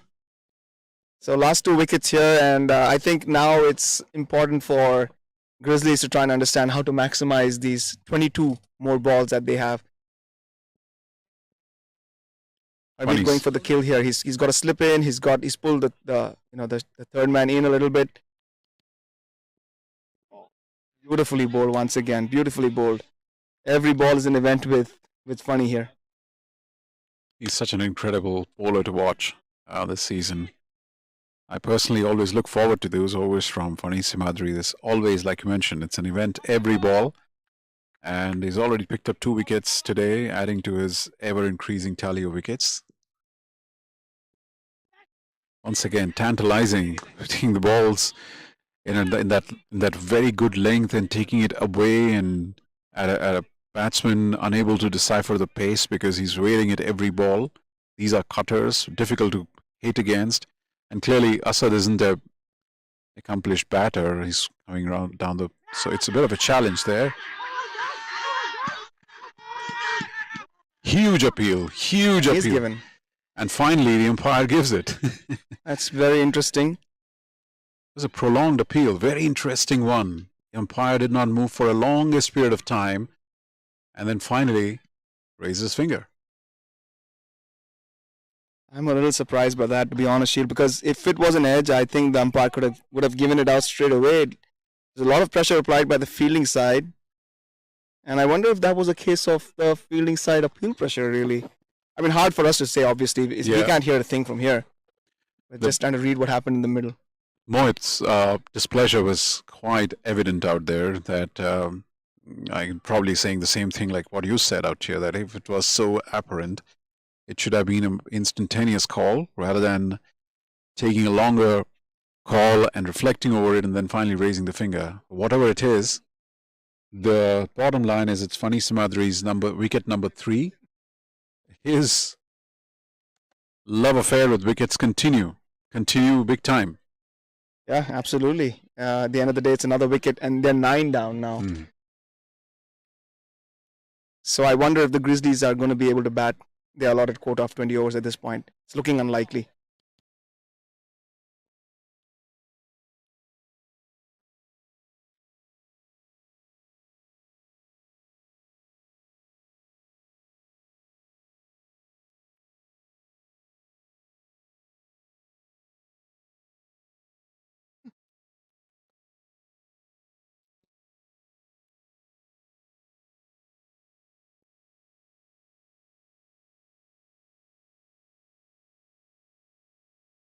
So Samadri once again, this time to the last batsman in right now, and it is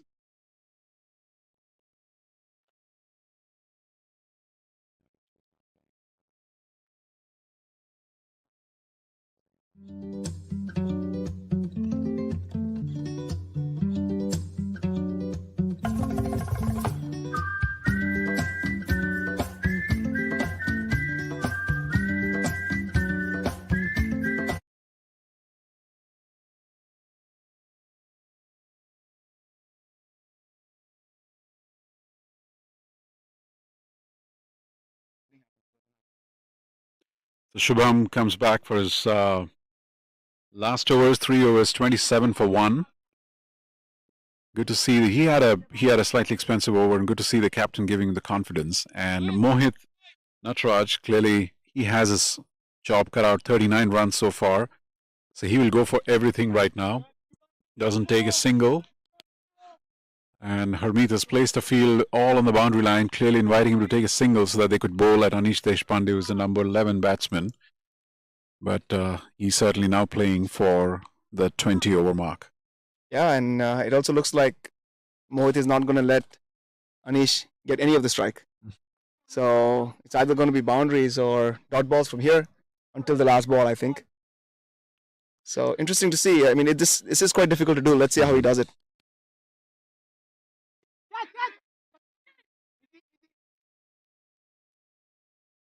Change of pace. That was played up in the air there, slightly. Jagrup Raina was slightly deep.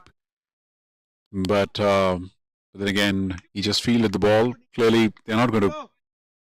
These shots are not going to yield any runs, as Mohit has kind of clamped down. He's looking for boundaries at this point.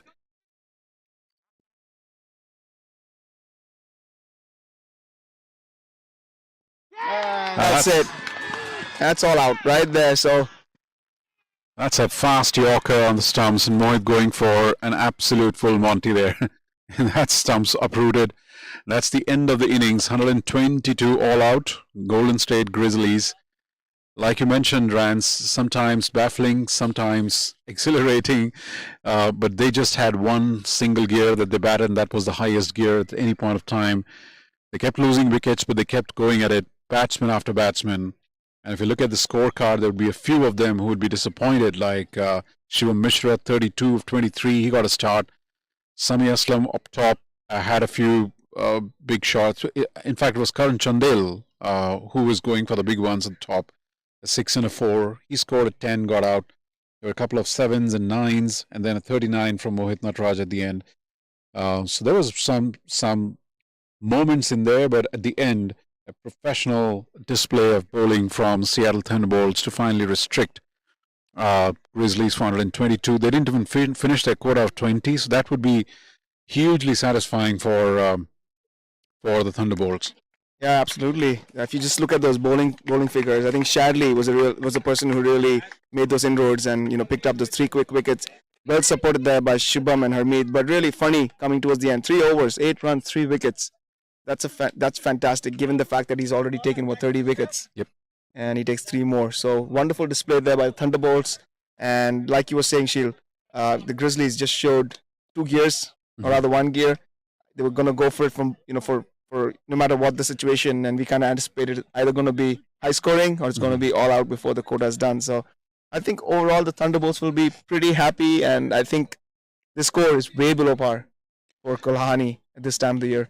And considering the context of the game, the match is definitely not over. They have to come back and take these runs down. But at the same time, it's really interesting to see how fast they go at it, because they've added some firepower to their batting, clearly with the intent of going out there and scoring fast runs. That intention is showing up in their batting lineup.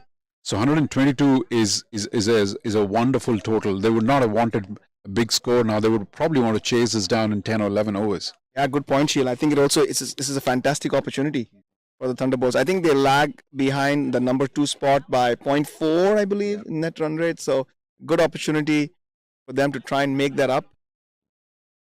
So you just try and look at the scorecard. Yeah, actually they lag by 0.25 in the net run rate. So a great opportunity here for Thunderbolts to try and wrap this up. Of course, the win's going to be most important, but if they can wrap this up and get their net run rate a big boost, that takes things. They keep things in their hands that ways rather than hoping for something to happen with the other team.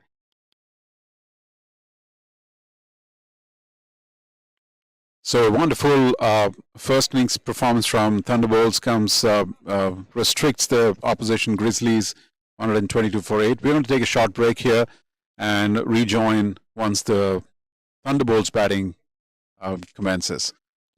Thank you.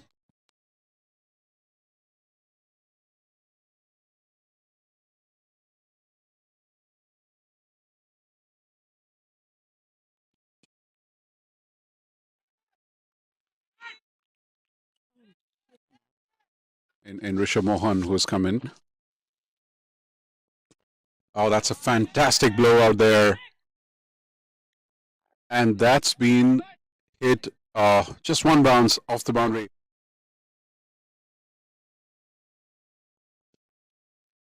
Okay, that's a catch. It's gonna be a real hard one, and that's wonderfully taken. And that's the breakthrough they were looking for. As you saw the camera. Oh, and there you go. Once again, the experience of Shadley coming through, pulling that length back just a little. Oh, as a catch. As we come back live, that was an opportunity, but a tough one. Andreas doing a good job to even get a.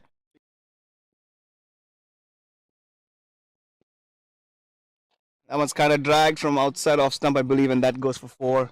So good shot there by Zia, and I really like that approach. Oh, look at that! Once again, going for a big one. There is a fielder out there, but I think that's going to go beyond the fence. Oh no, it's taken! It's a catch. That's a brilliant catch. That's a wonderful catch. Rishi Bhardwaj there judged it to perfection, right on the boundary line, as the fielder, as the ball left-hander.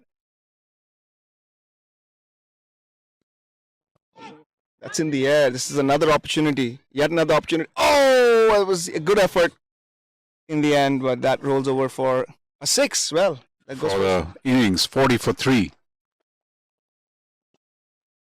And that's been hammered towards a mid-wicket boundary. And that ball kind of goes and slows down next to the boundary as Akhilesh picks it up. That's a 4. Wonderful shot there. Well, that's a full shot.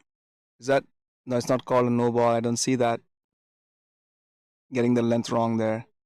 That's gone for 6. Experienced campaigner, understands the angles and the lines that he bowls. And that's. There goes Junaid. Oh my God, that's a monstrous hit. That's gone a long way. Yeah, I think there was just that 1 over from Shadley, which was the second over, which went for 2 runs. And once again, he goes, "This is a catch," and this is gone. Good comeback by Harmeet. And the catch is taken by number 8. That requires some degree of courage. He definitely is very crafty Wow. He misses That's his huge. length, and that's gone for 6. That's a classic Lahani wickets, but somehow Grizzlies are going on with their plan. And that's a reverse sweep.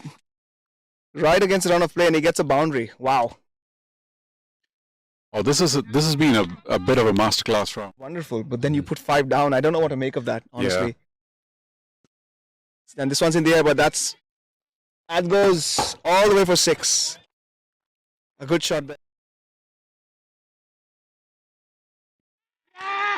Was that a wicket? And he's gone. Just like that. That's absolute foxed. I mean, he brought the batsman forward. Oh, that's that York length that he bowls occasionally, always outfoxes the batsman. It was clearly a release shot there after pressure got built a little more. And one more out there. Wonderful shot there by Mohit. I mean, the kind of range he has shown in this innings. He's batting on 28 of 19 right now, and there were a couple of big sixes. This is his second boundary. One of his boundaries was a reverse sweep, and now he's showing his skill hitting a sweep in the other direction. Funny he wanted in the first place.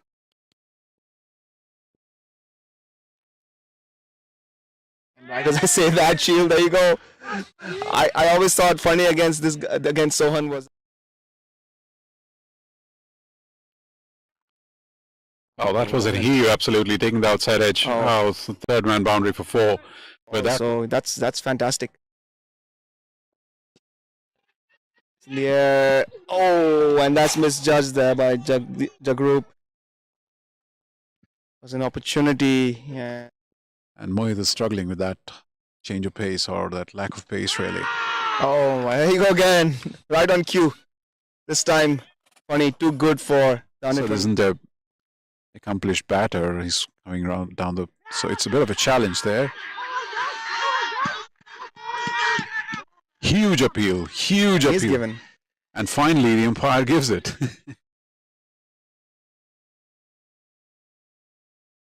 That's it.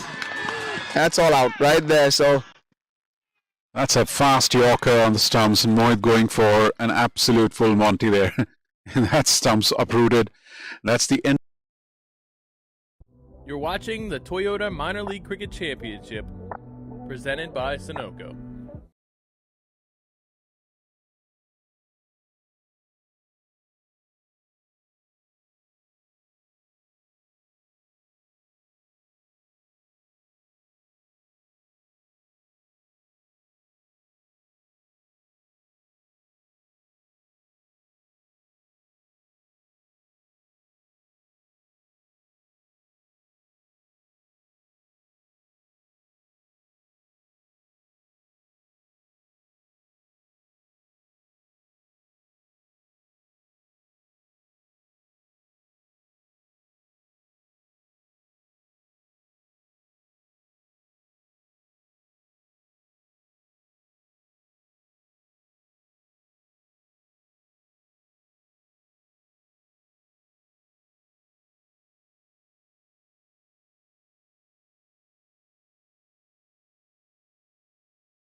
Welcome back for the. You're watching the Toyota Minor League Cricket Championship, presented by Sunoco. And the Grizzlies team walking in. And joining them would be the two openers from Seattle Thunderbolts. The familiar face of Andreas Gause, who's having an absolutely cracker of a tournament. Upwards of 450 runs, in fact, something around 479 runs. And then joining him would be a new face for Seattle Thunderbolts. An exciting talent from Canada, Ryan Pathan. Ryan Pathan comes with a reputation of being a dasher, and who plays for Canada, the Canadian national team. So that's a significant sign-in for Thunderbolts, and they brought, and clearly the intentions are clear. They brought Ryan Pathan here to do a job. And these are the absolute business end of the league phase. They've got to win these two games and win them to do some degree of benefit to their net run rate. And today, I guess, with 122 on the board, the writing is clearly on the wall. There's just one way to go from here to get that score accomplished in as quick time as possible. So there is some exciting phase out here as the first bowler from the Grizzlies getting started. It's Asad Khan to start. Welcome back, Runs. Thank you, Sheel. Some enjoyable chai and samosas. Thank you to the organizers. But yeah, here we go. Ball number 1. Slightly leg side-ish. Let's Rayan get off the mark. Not off the mark really, but get off strike. Brings Andreas on strike. So yeah, the tactics are going to be important here, Sheel. I think for the Thunderbolts, it's pretty clear they want to chase this down with several overs to spare just to give that net run rate boost. But at the same time, they don't want to just throw the kitchen sink at it. We saw what happened when the Grizzlies threw the kitchen sink at it, and the last thing they want is to get into a position where they're trying to get their net run rate up, but they put the win in jeopardy. So it's going to be a balancing act. Try to see off that new ball. That's Andreas Gause. As emphatic as possible. Dismissed from the side. That ball sat up in the zone of Andreas Gause. He's not going to miss any of those. He's been in imperious form, and that was dispatched with some intent. Oh yeah, I mean, I've seen anything that's short, outside off stump or down the leg side. If you get that, if you don't direct that bouncer well, and it doesn't look like Asad has that pace to really trouble him, so he's going to dispatch that all day long. I want to see what kind of length Asad goes with here now after that hit. Much better. Much better length there. Good start here, but for the Thunderbolts. Sheel. Absolutely. And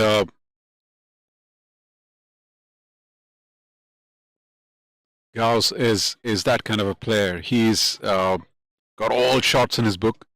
He gets in a great shape, and when he's in good touch, he's a treat to watch. I've had so many people following minor league across US who have mentioned on Twitter that they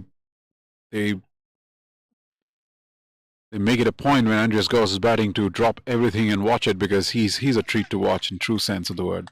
Absolutely. And this right now it's a treat to be commentating to this game, because you can also see he's here with that intent to score, but he's not going to throw the kitchen sink. You saw he left that one go. He shows a little bit of an indication after that he thought that one seamed after hitting the pitch. So he's focused. He's focused out there. He's going to pick his balls and go after. He's going to play the trade-off game. It's going to be a balancing act, which is nice to see. That was a fantastic shot. Once again, clearly the batsman was wrong-footed. The bowler was wrong-footed. You could see that the rhythm wasn't there. That was over pitch, and a classic cover drive, bending the knee and timing it sweetly through the vacant position, covers 4. Yeah, that was wonderfully played. And Andreas showing his range there. Not only does he have the back foot shots, and he knows when to leave the good balls, but that ball was pitched up. He got behind the line of it. He got to the pitch of it, punched it through the offside. Beautiful boundary.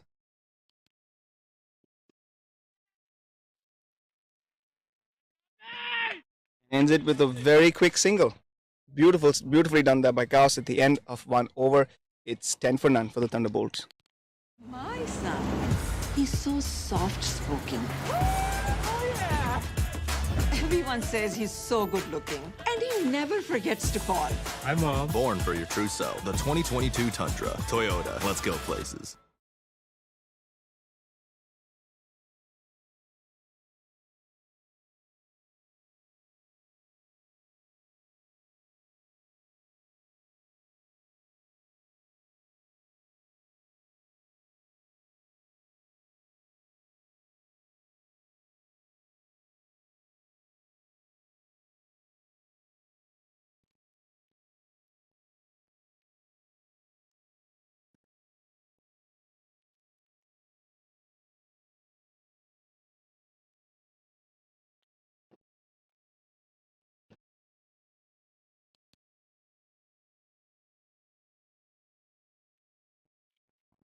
The new bowler in is number 13, jersey number 13, Anish Deshpande, left arm bowler.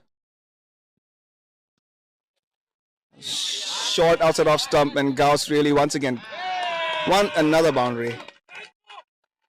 It's a bit loose there by Anish to start off with, and Andreas taking full toll of it. Intentions are quite clear. 3 boundaries for Andreas Gauss. One of the things, Rance, I learned from our fellow commentators when Thunderbolts were playing in the Musa was that the real pronunciation of Andreas Gauss is Andreas Gauss. And that was a learning.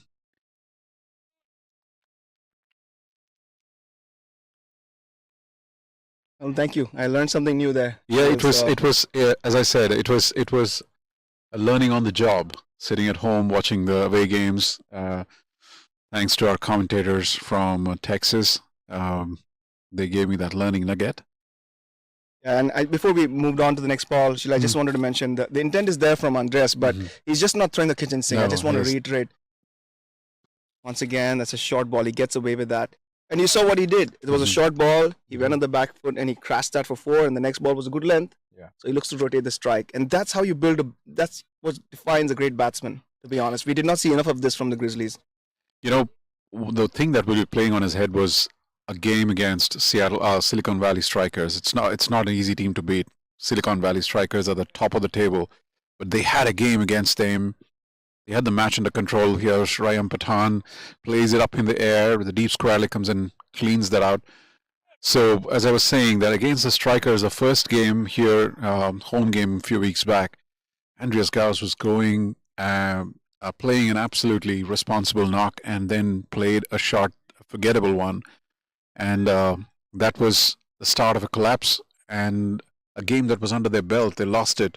So that would be playing on his head because he's a responsible batter. All right, we say that. That's a good catch there. That's a very good catch by Mohit.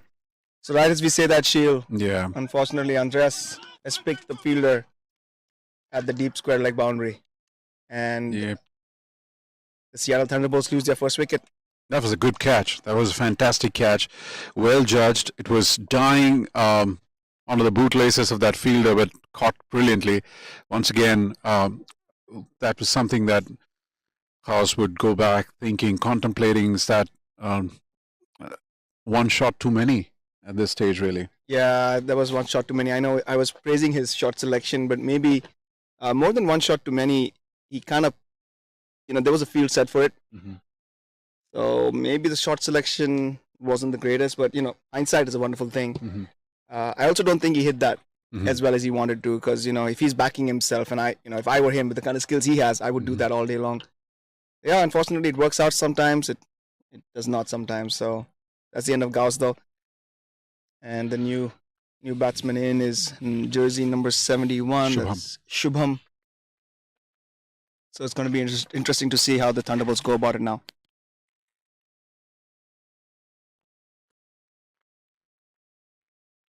So the intent is to get this total within 10 overs to get a significant flip in the run rate, and that's a calculation that's been communicated to the batters and we clearly see the intent there. But they would probably have not wanted to lose the wicket there as Shubham Ranjane starts his.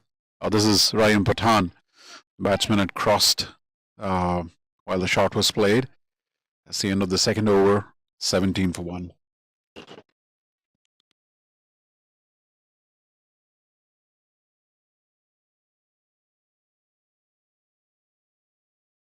One, two, three.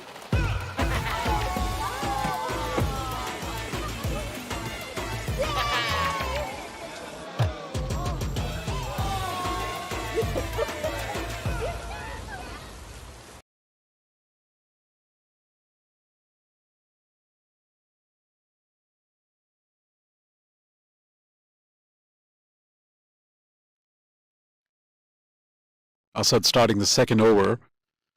And the run rate right now is close to 9. Aspathan bangs that through the covers. The fielder goes in, and that's a boundary there for the taking. Thunderbolts. That was picked up very early from the hands of the bowler. It was overpitched and played with disdain. Yeah, and a lot of power. You can see the power. I don't think he timed that as well as he wanted to. And more importantly, it went along the ground. It slowed down, but it had a lot of pace to make its way across the boundary.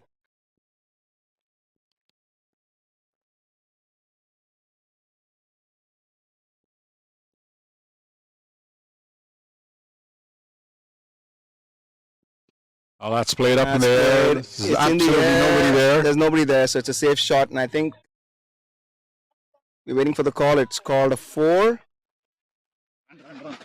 So that's well played there by Rayan. The good thing about that short shield was that, you know, he did not time it, but I think the placement. Yep. That's where Andreas got it wrong. Picking up the spot there, because there's a big set of real estate there about the mid wicket. There's nobody in there, so anything that's played out there is safe.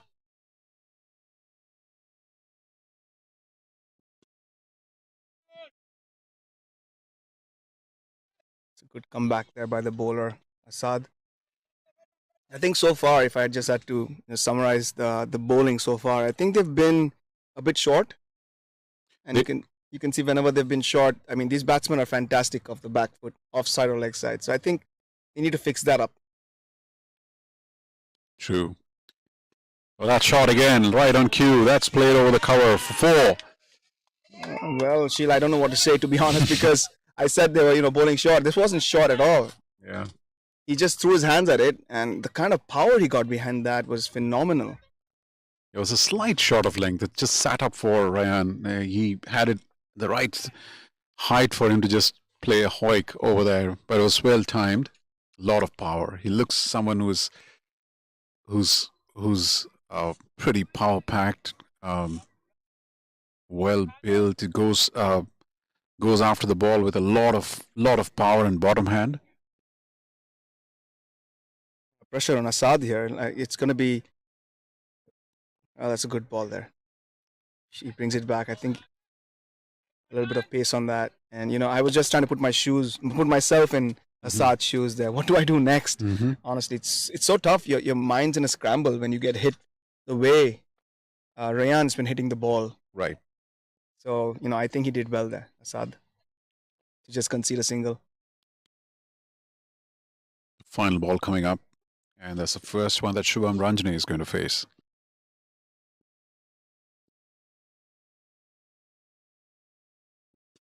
And he is massive. He's just hoiked it over mid-wicket. That's a crowd catch. Well done, Huge 6. Lad there. Yeah, I mean, you were saying first ball. I was like, yeah, maybe he's looking for siders. Yeah, sure, sider.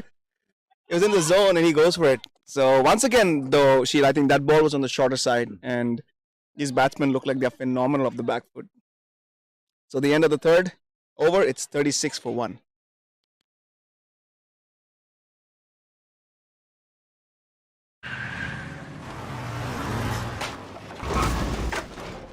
What's up, Doug?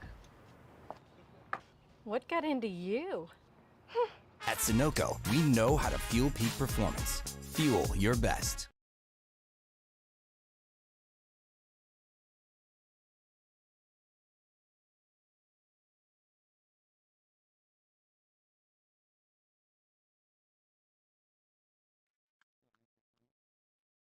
So Anish Deshpande starting over number 4. And that's Ryan Pathan picking it up. 6. And a straight over the field, over the mid-off side for 6. They are well and truly going for this chase. 40 already. This is the 4th over.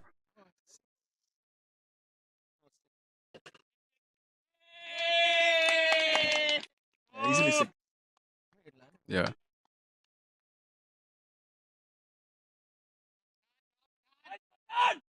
Once again, hitting right through the line there. And that ball was a flat 6.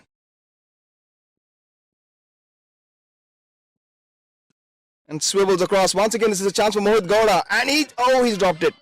He's dropped it. That was a hard chance. I'm sorry, Mohit Natraj. He used to be called Mohit Gowda in the past. I'm sorry.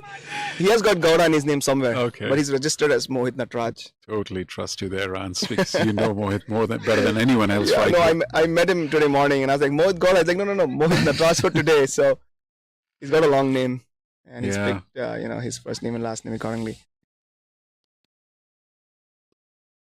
Shubham's not in the air now, and he gets away with that. Think he'll get 2. The ball kind of sticks in the outfield. Yeah, Shubham's making his intention completely clear out here. He's not holding back at all. He's faced a couple of balls and he's gone behind each one of them with a lot of spunk. And this one kind of fell in no man's land between 2 fielders, but 2 runs nevertheless. Galloping at this stage, Thunderbolts really.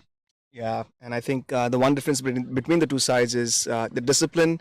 I know that even the Grizzlies were going at a high rate, but it's that well bowled there. Good comeback. There's no run there.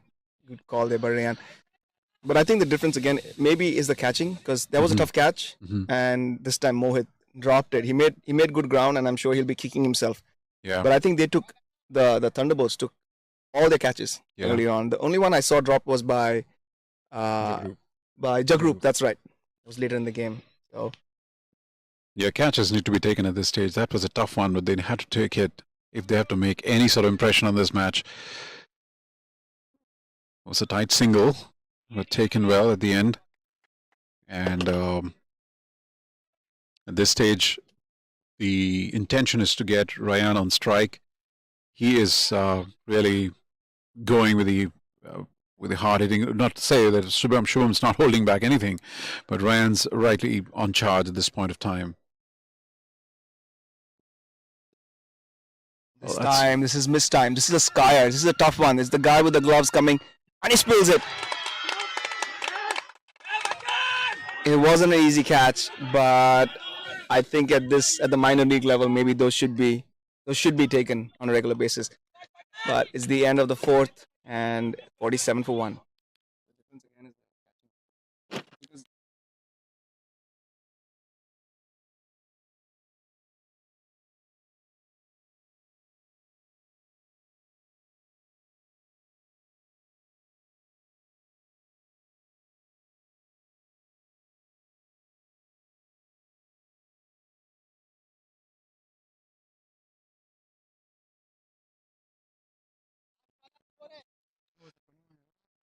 So the dugout giving a real-time equation scenario to the batters in between, because there's a lot of mathematics in play here, considering it's that time, it's that stage of the tournament with Thunderbolts. The playoff at stake. While they will be winning, they want to win the game, get those points, but they will also keep an eye on the net run rate. At this stage, the intent is to get it within 10 overs. That would go a world of wonder to their net run rate.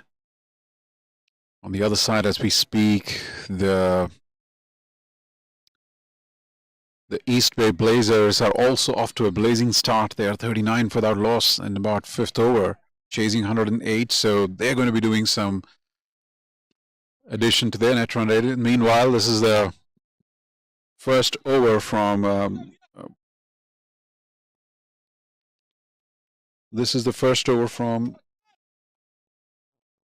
Vatsal Waghela, as Ryan Pathan picks up a single. Yeah, thanks for bringing that that other game into context. It looks like they're going hard too. It's like it's a battle of who gets there faster today, who scores it. And this time that's smashed down the ground. No fielders there. It's going to be another boundary. Shubham Ranjane, he is playing an absolute stunner out here. Saw him last week playing with a cool head, defending his way through when the situation was a little precarious and seeing the home through. But here he's playing a completely different role.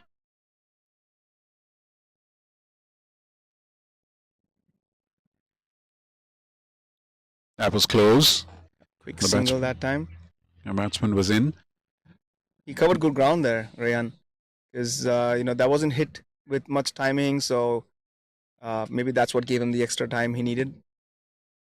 The good part about East Bay Blazers is that they finished their campaign today, and that gives the Thunderbolt tomorrow's game to really plan out how they want to plan that game.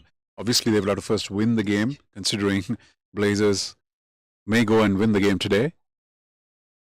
But once they do that, they would have the benefit of planning their chase or planning their batting so that they can have a go at the net run rate, whatever is the target net run rate they have to go for. Yep, that's a very good point, Sheel. But like you say, first they got to win this game and win it handsomely so that they're in a good position to have a easier equation, if you will, tomorrow. In order to make it through to the playoffs. Yeah, precisely. I was chatting with a few players of Thunderbolts today, and the camp is well and truly keeping their eyes on this game. And after 5, it's 53. We'll resume that conversation after the break. Took that last corner pretty quick. Sir, I need one hand on the roof, one hand on the pump. Timeout for Sunoco Go Rewards.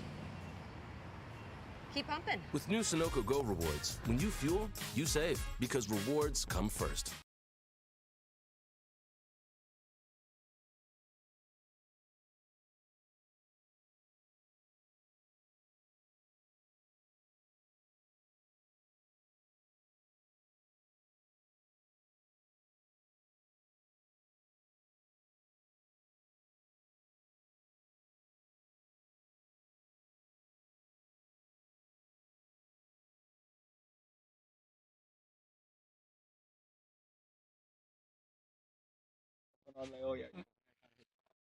Anish Deshpande back again. He's bowled 2 overs for 18 runs, picked up a wicket to Shubham Ranjane. That's a single. So as I was saying that the Seattle Thunderbolts camp, and I was having a conversation with a couple of players, they're clearly keeping their sights on this game. They're not going too ahead of themselves. Tomorrow's game is tomorrow's game. They will have to first win the game today, do it handsomely, and then start thinking about tomorrow. Yeah, absolutely. But I'm sure there's some of the think tank in the Thunderbolts dugout. Is this coming towards us? No, it's gone way beyond us. I think that's gone over our heads. And it lands right behind us now. That's a big 6. Huge 6 again. Shubham Ranjane. The question is which Shubham is. This is Ryan Pathan, in fact. So that was handsomely hit. That would have been a 6 on any sized ground.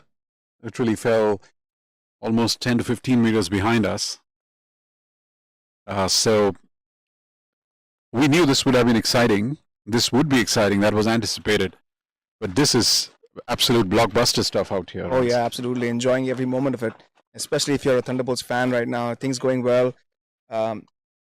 The Grizzlies had a couple of chances that went down, so they'll be kicking themselves.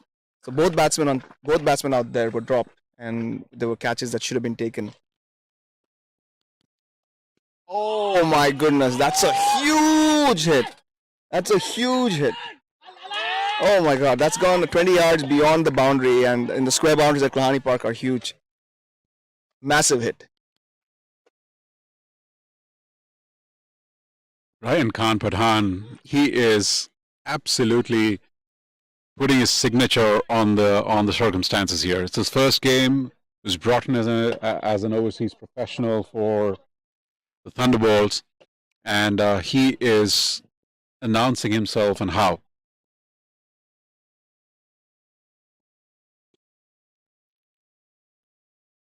Mistimes that one, and this is a bit of a shy on the stumps, but yeah, he mistimed that one, and lucky for him, he did not time that, or he could have been caught at mid-off. But yeah, Rayan Khan, I mean, really announcing himself. Massive hits. Which again, you know, right before he hit those sixes, I was talking about those drop catches. Really hurts, especially when the batsman capitalizes on it so well.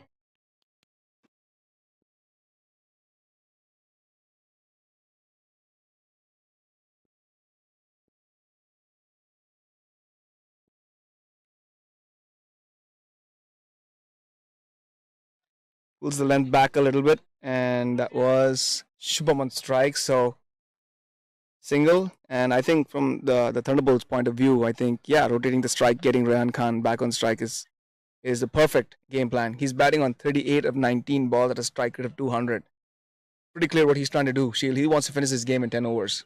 Absolutely, and there has been nothing held back from him. If there was a ball there, he absolutely went at it with disdain. The intent is well and truly clear.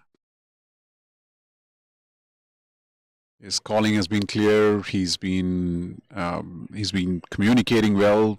Considering this is his first game, that's the end of the over. It's at the end of 6. It's 68.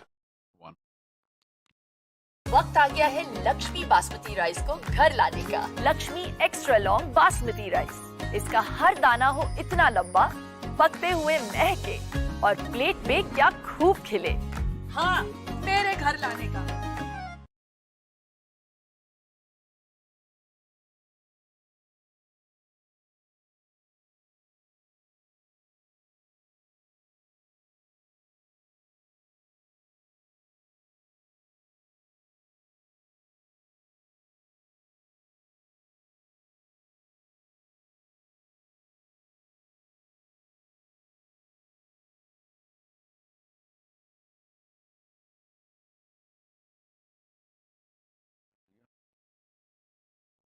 Number 10.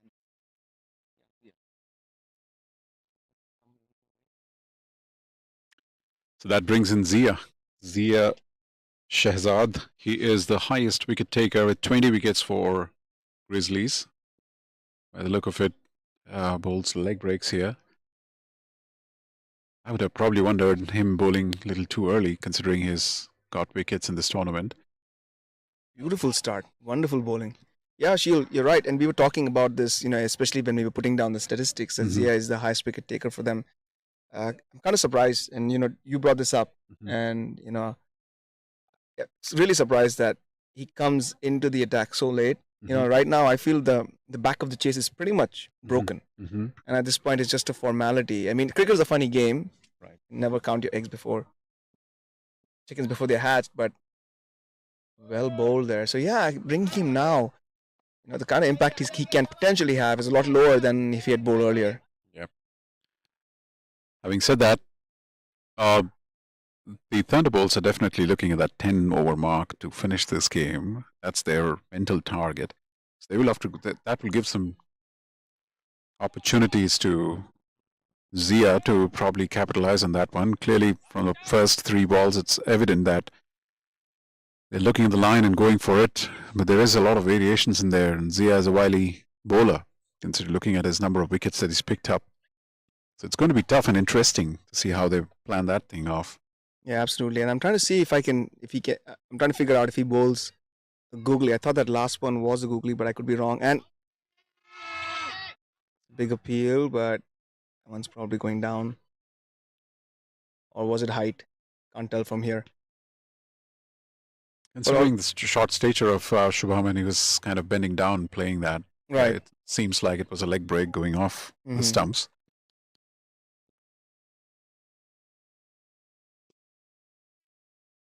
It's another opportunity, and this time it's swallowed by Asad on the boundary. So a little cameo from Shubham comes to an end. 17 of 11 balls with 1 6 and 1 4. So he's played his part. And with that, in comes Captain Harmeet Singh. And that's another wicket for Zia. his funny. His appetite for wickets is still soaring high. He picks up another wicket, adds to his tally. Harmeet is probably a strategic thing. He considers himself to be someone who can do the job, considering the kind of situation it is in. Also, left-hand, right-hand combination doesn't harm in circumstances like this to be able to play the leg break bowler. Yeah, no, that could be a ploy too, because Zia is bowling really well right now. He's getting that ball to rip from the looks of it. And so right now it's 6.5 overs, 70 runs. So they're going at that 10 per over, and from what I could tell, they were trying to get behind that 12 per over. So what Zia has done is he's kind of come and thrown a wrench in the works. Mm-hmm. And it's going to be interesting to see how Thunderbolts react to that.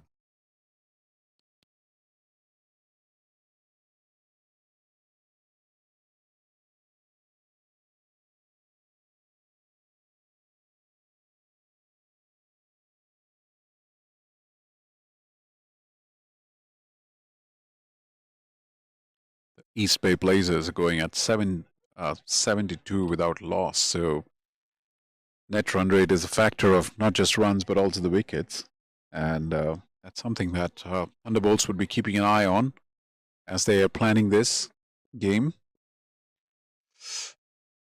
Zia once again, this time to Ryan Khan, wonderfully bowled there. That's the end of the over, 70 for 2.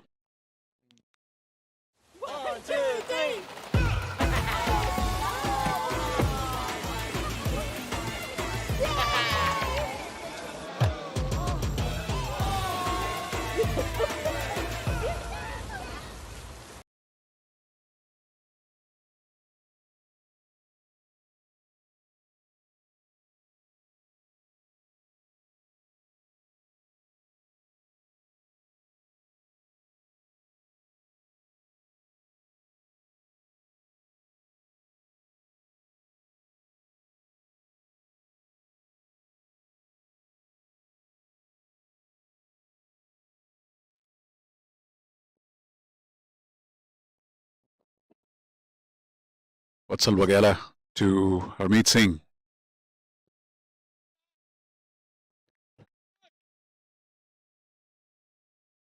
Harmeet gets off the mark, and some really good talent on show here. Vatsal, even in his last over when all the other bowlers were getting hit, he bowled. He showed some good acumen, some good cricketing intelligence, right? Firing them through, and both batsmen Rayan and at the time Shubham, I believe, were not really able to get under the ball or get it away.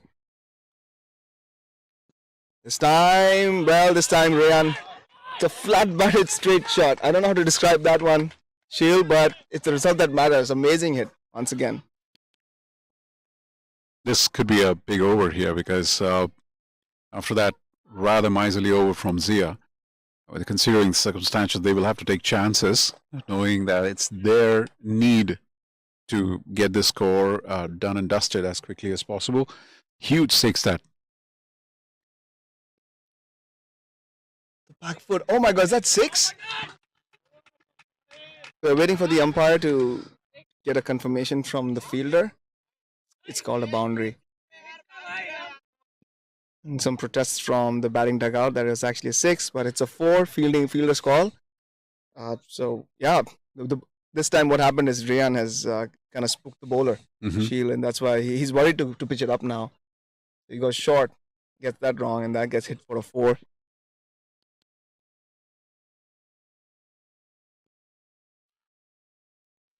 It's much better, but poor fielding, which will let Rayan get 2. Very important for the bowlers to be backed up by the fielders. And that's a 50 for Ryan Pathan. That's his first innings for this franchise, and he has arrived with a loud bang, to say the least. 50 of just 26 balls, 4 sixes, 4 fours. He's played a hand and some. Yeah, wonderful debut. I don't think the Thunderbolts could have asked for anything else from him. There's another 6. That's crazy. It's just incredible the amount of momentum he's able to get from such deep in crease stance. He's kind of going to the back foot, and it's all played with a bit of a short arm jab kind of space between him and the bat. But he's able to get such elevation. It's incredible. One more 6. That was a bit of a hoik. Takes the outside edge and goes behind the wicketkeeper. The third man fielder runs and fields it. 2 runs there for Ryan Khan Pathan. This is indeed a big over here. And that's the end of the over. It's 91 for 2. My son, he's so soft-spoken. Everyone says he's so good-looking, and he never forgets to call.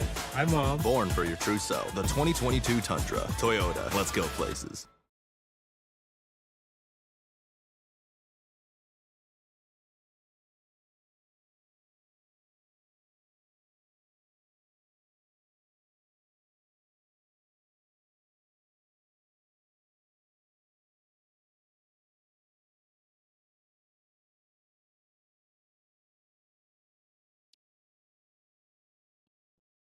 There's a bit of a technical difficulty there as the camera's a bit choppy.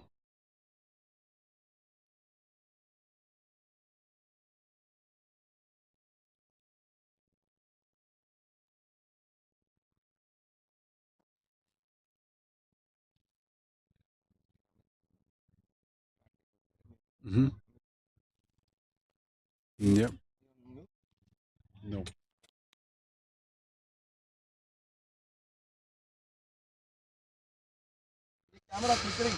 As Zia comes in, and that's a wonderfully played by Harmeet. And that's a wonderful shot because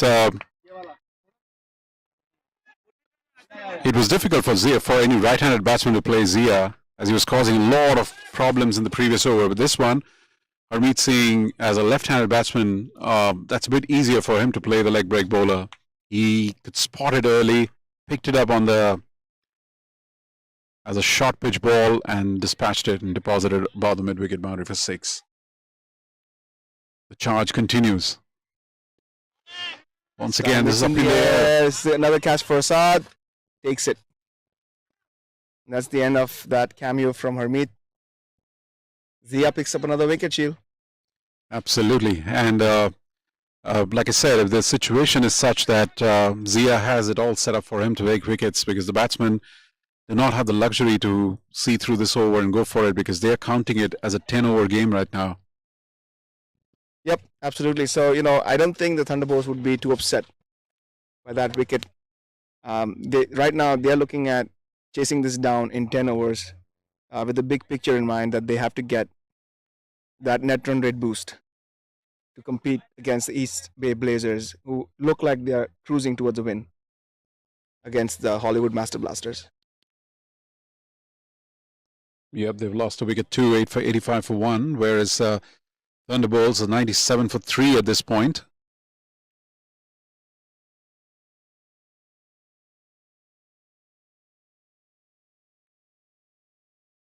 The equation stands at 26 runs required in 11.4 overs, so I don't think that's much. The win is much of a concern here, barring a miracle. But I think it's more about the run rate. I do think that the Thunderbolts should consider being a little more careful against Zia now. You don't want to lose any more wickets here. Maybe get 6 runs and over against him and really go hard against at the other end. He's looked by far the pick of the bowlers, which once again, Sheil, comes back to our question: why has he come so late? Right. I think he could have had a significant impact in the game earlier on, even with the field restrictions, if he had bowled in the power play.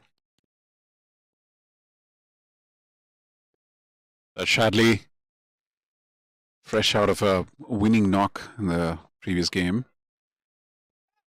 And his work is to probably give as much as support to Ryan Khan Pathan to ensure that they can get this job done and dusted within the time limit that they have set for themselves. We again apologize for the technical snag out here. There's a bit of choppiness in our main camera. So we'll try and keep you posted and bring you the pictures as best as possible. This one's a catch once again, and it's been taken. Shadley's gone first ball. So 4 down now, Shield. And this may once again throw a wrench in the works with respect to their plans to try and get that run rate boost. Yep. And we were discussing this, I think that their first intent would be to go and get the runs. At this point, I guess the situation of net run rate, getting the best out of them, getting the worst out of them, because what you would not want is to have the scoreboard pressure now trickle on them. There's still 25 runs to get and 4 wickets down. Very soon they would be approaching a stage where the main batters may not be there to finish the game off. Yeah, absolutely. And, like we discussed earlier, it's more about playing that trade-off risk analysis. Everything was great while, they were not losing wickets. They could have been in trouble earlier on too, where those catches were dropped, but they're now in a position where they're 98 for 4, 25 runs in 11.2 overs. If I were them, I would try and see off Zia's last 2 balls. But let's see what Rayan has in mind. Quicker one. It seems like it really rushed Rayan. So Zia has been fantastic. 1.4 overs, which is 10 balls really, 9 runs and 3 wickets. Amazing stuff. Once again, well bowled, and they get a single, which will keep Rayan on strike. The end of 9 overs, it is 99 for 4. How did a global retail pharmacy increase orders by 100%? How did a multinational bank build a #1 rated digital app?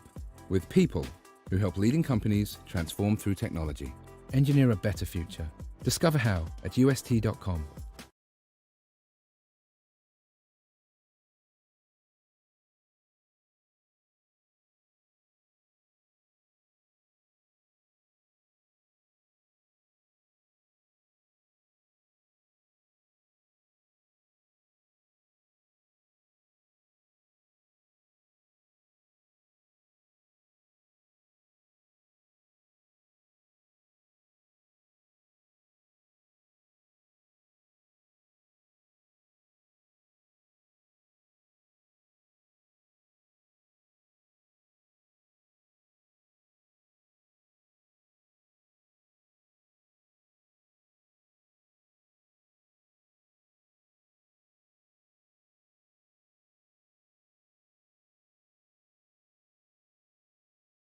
Really showing his class, his skills.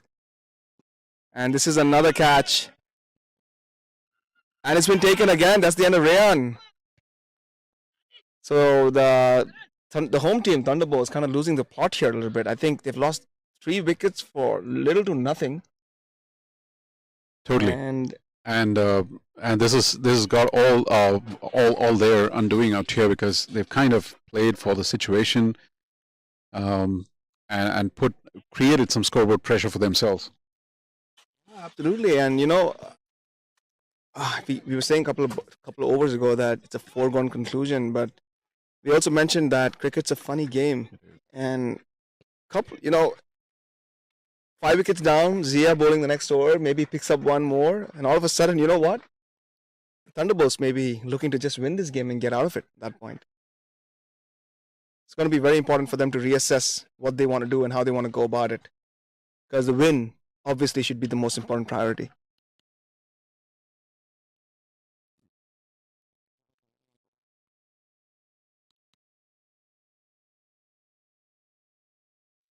There are a few batters in the tank for Thunderbolts now. They have sent Mahidhar Mullapudi right now to the crease to join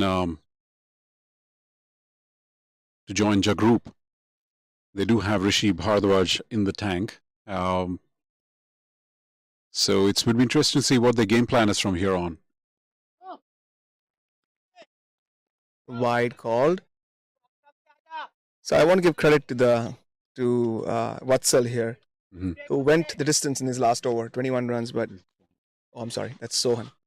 Beg your pardon.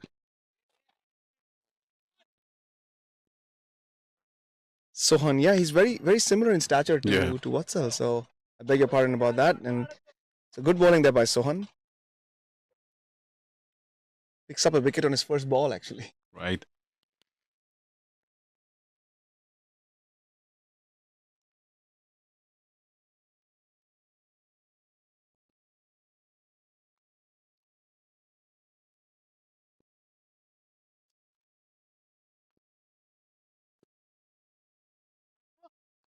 Good bowling here by Sohan, and it's clearly the Grizzlies know what's going on with the run rate situation, so they can play a game of cat and mouse here. It's a sweep shot as Sohan gets the line wrong there, and they'll look to get the 2. Yep, the dive should get the 2. Good shot there. That brings up the 100 for the home team.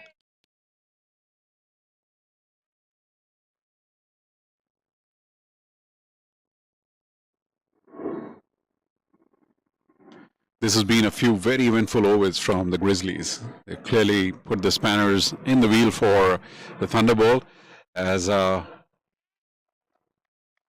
once again a valiant attempt from Mahipal to push the score, but can't get past the bowler. Yeah, I mean, I honestly feel they should get back to just basic cricket and, cricket 101. Use a straight bat and try to hit the ball down. I don't know if this is required, honestly. I don't know what's going on here. This is going to fall in no man's land. Yes, it was a catch. There should still be a chance here with a run out, and he makes it. Honestly, Sheel, I'm a little dumbfounded by that shot. Wickets are falling left, right, and center, and this was not even in the slot. I have to question the match presence there of Mahidar. Yep, 105 for 5, the end of 10.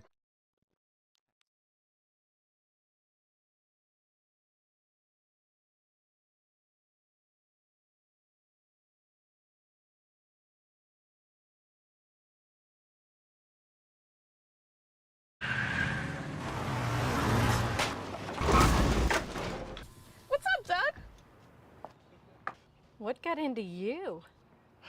At Sunoco, we know how to fuel peak performance. Fuel your best.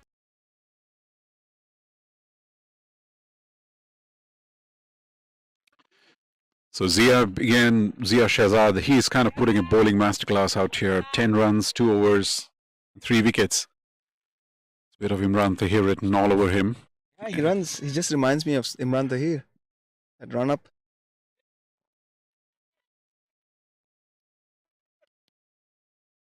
Jagrup Raina, he plays, usually opens the innings, plays top of the order. He's an impact player. Is questionable against spin bowling. It would be interesting to see how he goes about it, considering there's a need to up the ante. Good bowling by Zia. Really good bowling. And it's going to be, Mahidar made a mistake last over, was lucky to be dropped. The third drop, if I remember correctly, of the inning. Is he going to still keep going for those boundaries, or has he learned from it? Let's see. Oh, that's an easy one, absolutely. And he's gone. That's poor cricket, Sheel. It is indeed, and I guess one has to probably think about, and look, sitting here in the commentary box, commentating on the situation, it's difficult to say what's going on in the batter's mind, but clearly there are 2 situations to play for. One, you've got to safeguard the points, and second, to ensure that then you go after the run rate.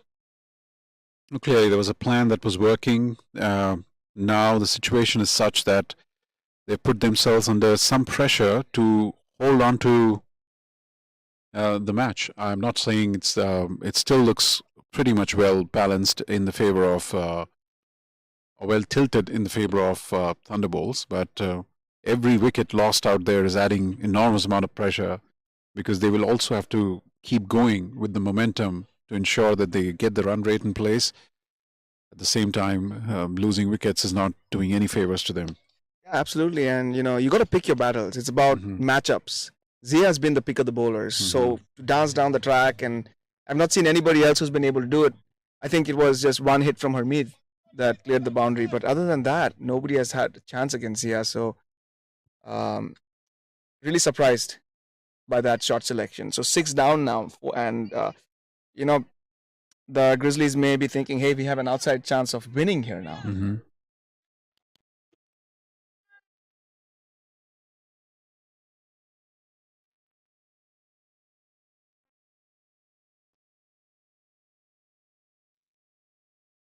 Rishi Bharadwajan, and he's an experienced player.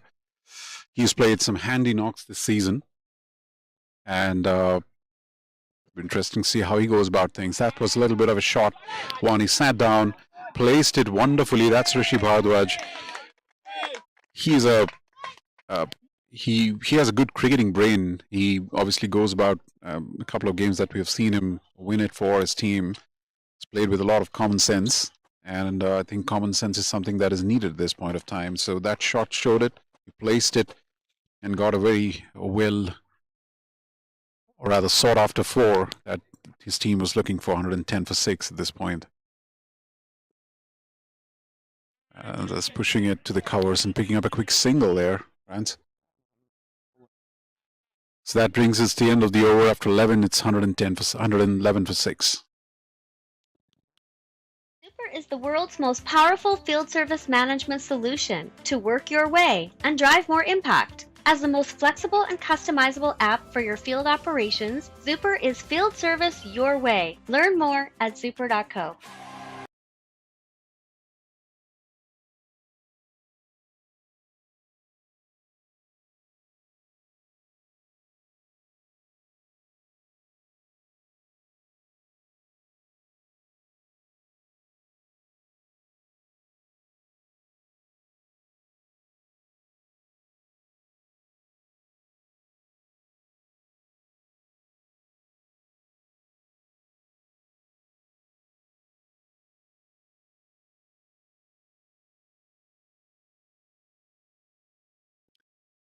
So it's going to be Sohan Bhatt to Rishi Bhardwaj.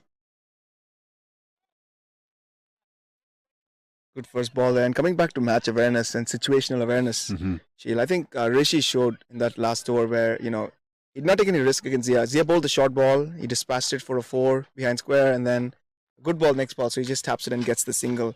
That's the kind of match awareness, the kind of cricket 101 that the Thunderbolts need right now. Right. And if they just do that, wait for the bad balls, I think they'll still get over the line with a significant run rate advantage. And as I say that, that's a foul shot. This is in the air. It's been misjudged though. Lucky for Rishi there. Very, very lucky indeed. That was a dangerous shot to play in the context of the situation. Yet 11 more runs to get from here. Yeah, that shot was kind of interesting because he kind of went halfway down the track. He did not really get to the pitch of it. Went through with the shot anyways. Got lucky with the fielder picking it up a little late. Or that could have been another wicket there.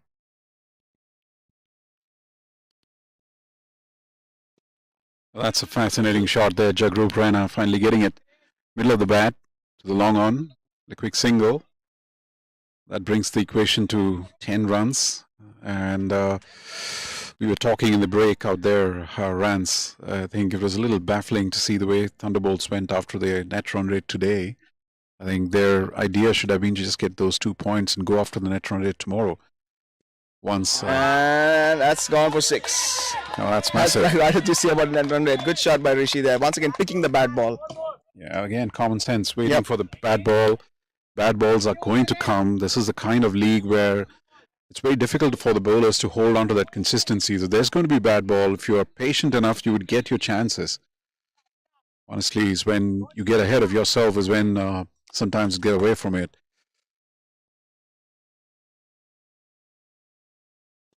That should be the end of the game. Yeah, well ended. Is that a 6? I think that's a 6. And that's the end of the game.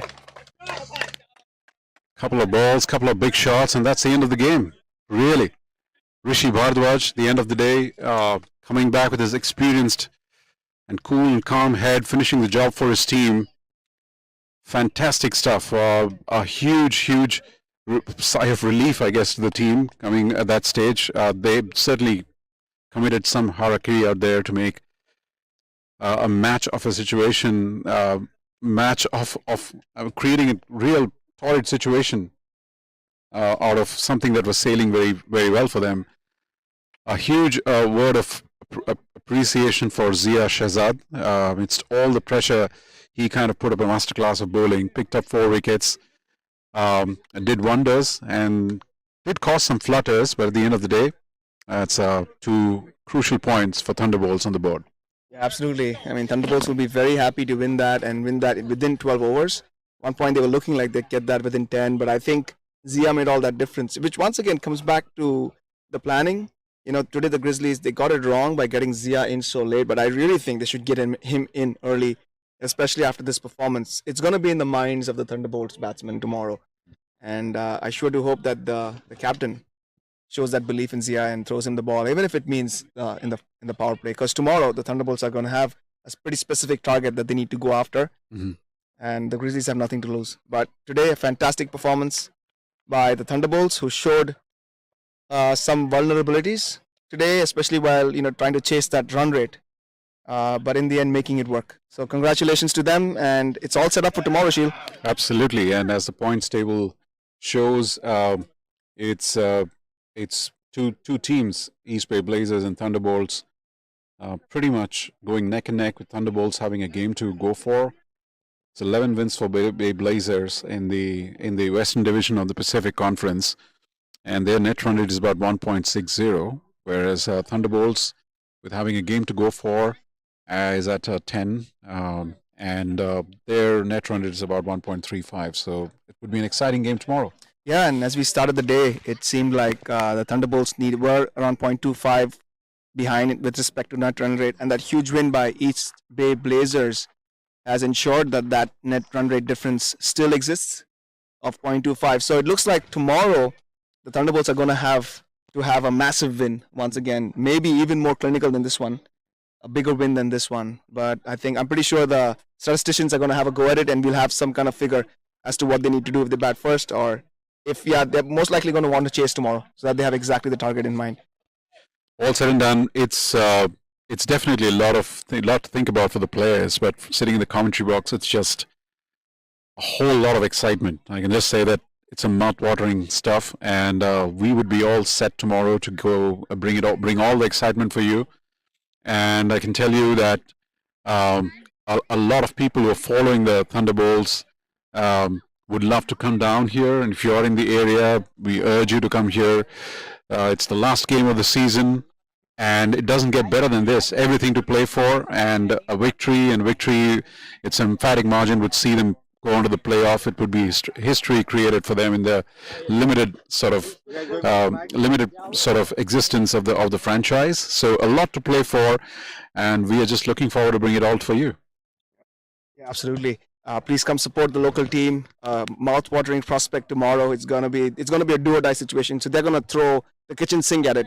They have the kind of batting lineup to have that kind of a performance. And also there's free samosas and chai. So if you like samosas, Punjabi samosas, and some masala chai, come down just for sake of that and enjoy a game. But I've had a great time here today, Sheil. Thank you so much for being a wonderful co-commentator once again. Thank you. And I enjoyed myself today. Having said that, I think it's we're gonna. Oh, I'm sorry. Sheil has a few more words. No, that's Rance. Thank you so much once again. And just to quickly wrap up this game, so it was at the end of the day the Thunderbolts scorecard. When we look at it, Ryan Khan Pathan, a fascinating and fantastic debut for him for the Thunderbolts. 61 of 32 balls, 5 fours, 4 fours, and 5 sixes. Undoubtedly, he would be the player of the game today because that sort of performance sort of set the ball rolling for them for the chase, not just scoring the lion's share, almost 50% of the runs, quite literally, at the same time at a rate that was needed for them to achieve it towards that pursuit of net run rate. So a fantastic, and of course, nothing to take away from that valiant effort from Zia Shehzad with 4 wickets. His bowling figures of 16 runs of 3 overs and 4 wickets with another over to go. That would be fantastic to add to his 20 wickets tally so far. So 2 of the top wicket takers of these teams, Fani Samadri and Zia, finishing off with a lot of wickets, continuing their wicket taking spree. But at the end of the day, it was the Thunderbolts who pulled this game through with that fantastic innings at the top by Ryan Khan Pathan. Fantastic. But I have to say he was lucky with those early catch drops. So the Grizzlies are going to want to fix that aspect of things, make sure they take those catches, and it could have been a completely different story had they taken those chances, because Ryan was pretty early in his innings at the time. But nonetheless, credit to Ryan, and also a really good cameo by Rishi. Yep, towards the end, 18 of 6, ensuring that the Thunderbolts make it within the 12 overs.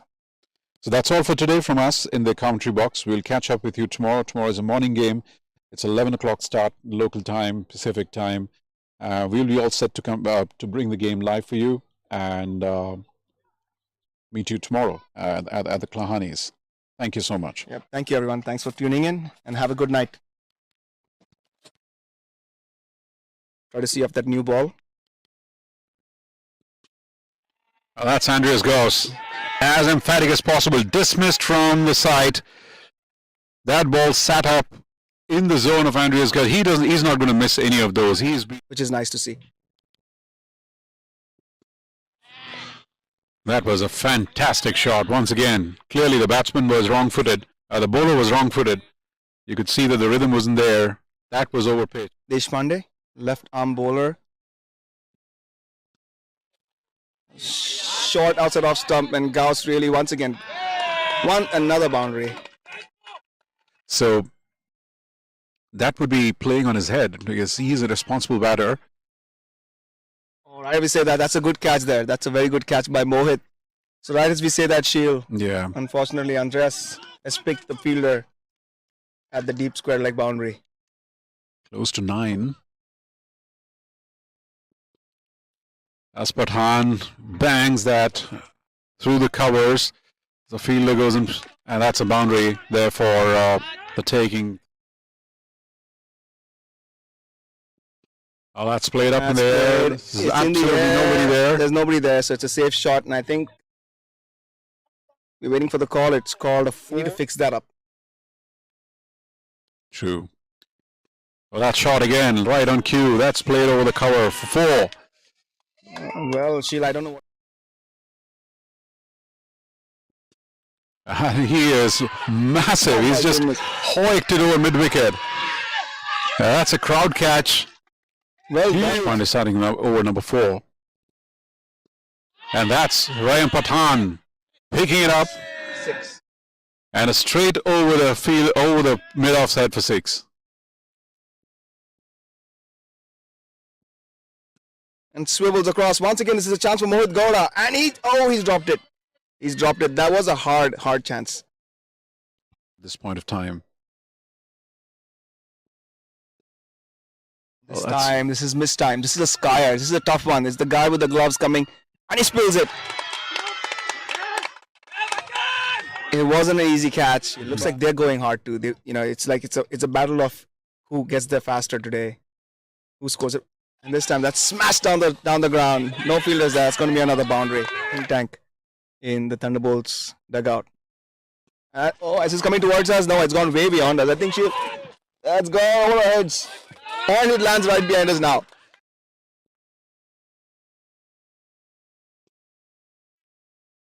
It's another opportunity. And this time it's swallowed by Asad on the boundary. So a little cameo from Shubham comes to an end. Shubham, I believe. We're not really able to get under the ball or get it away. This time, Rayan. It's a flat-batted straight shot. I don't know how to describe that one, Sheil, but it's a huge 6 that. The back foot. Oh my God, is that 6? We're waiting for the umpire to get a confirmation from the fielder.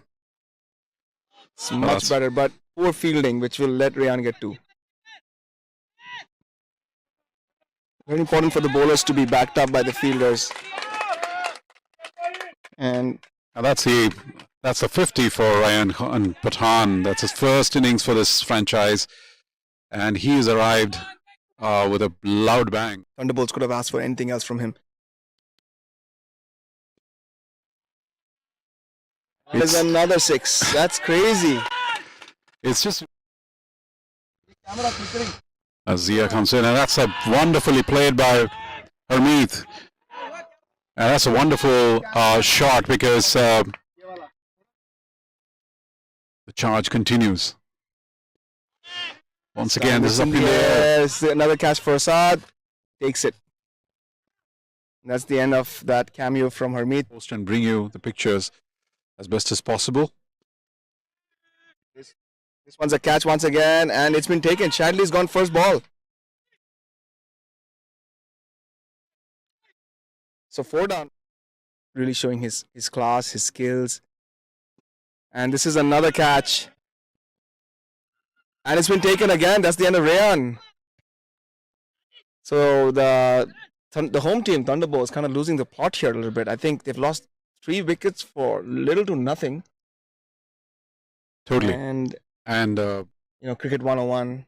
Use a straight bat and try to hit the ball down. I don't know if this is required, honestly. I don't know what's going on here. This is going to fall in no man's land. Yes, it was a catch. There could still be a chance.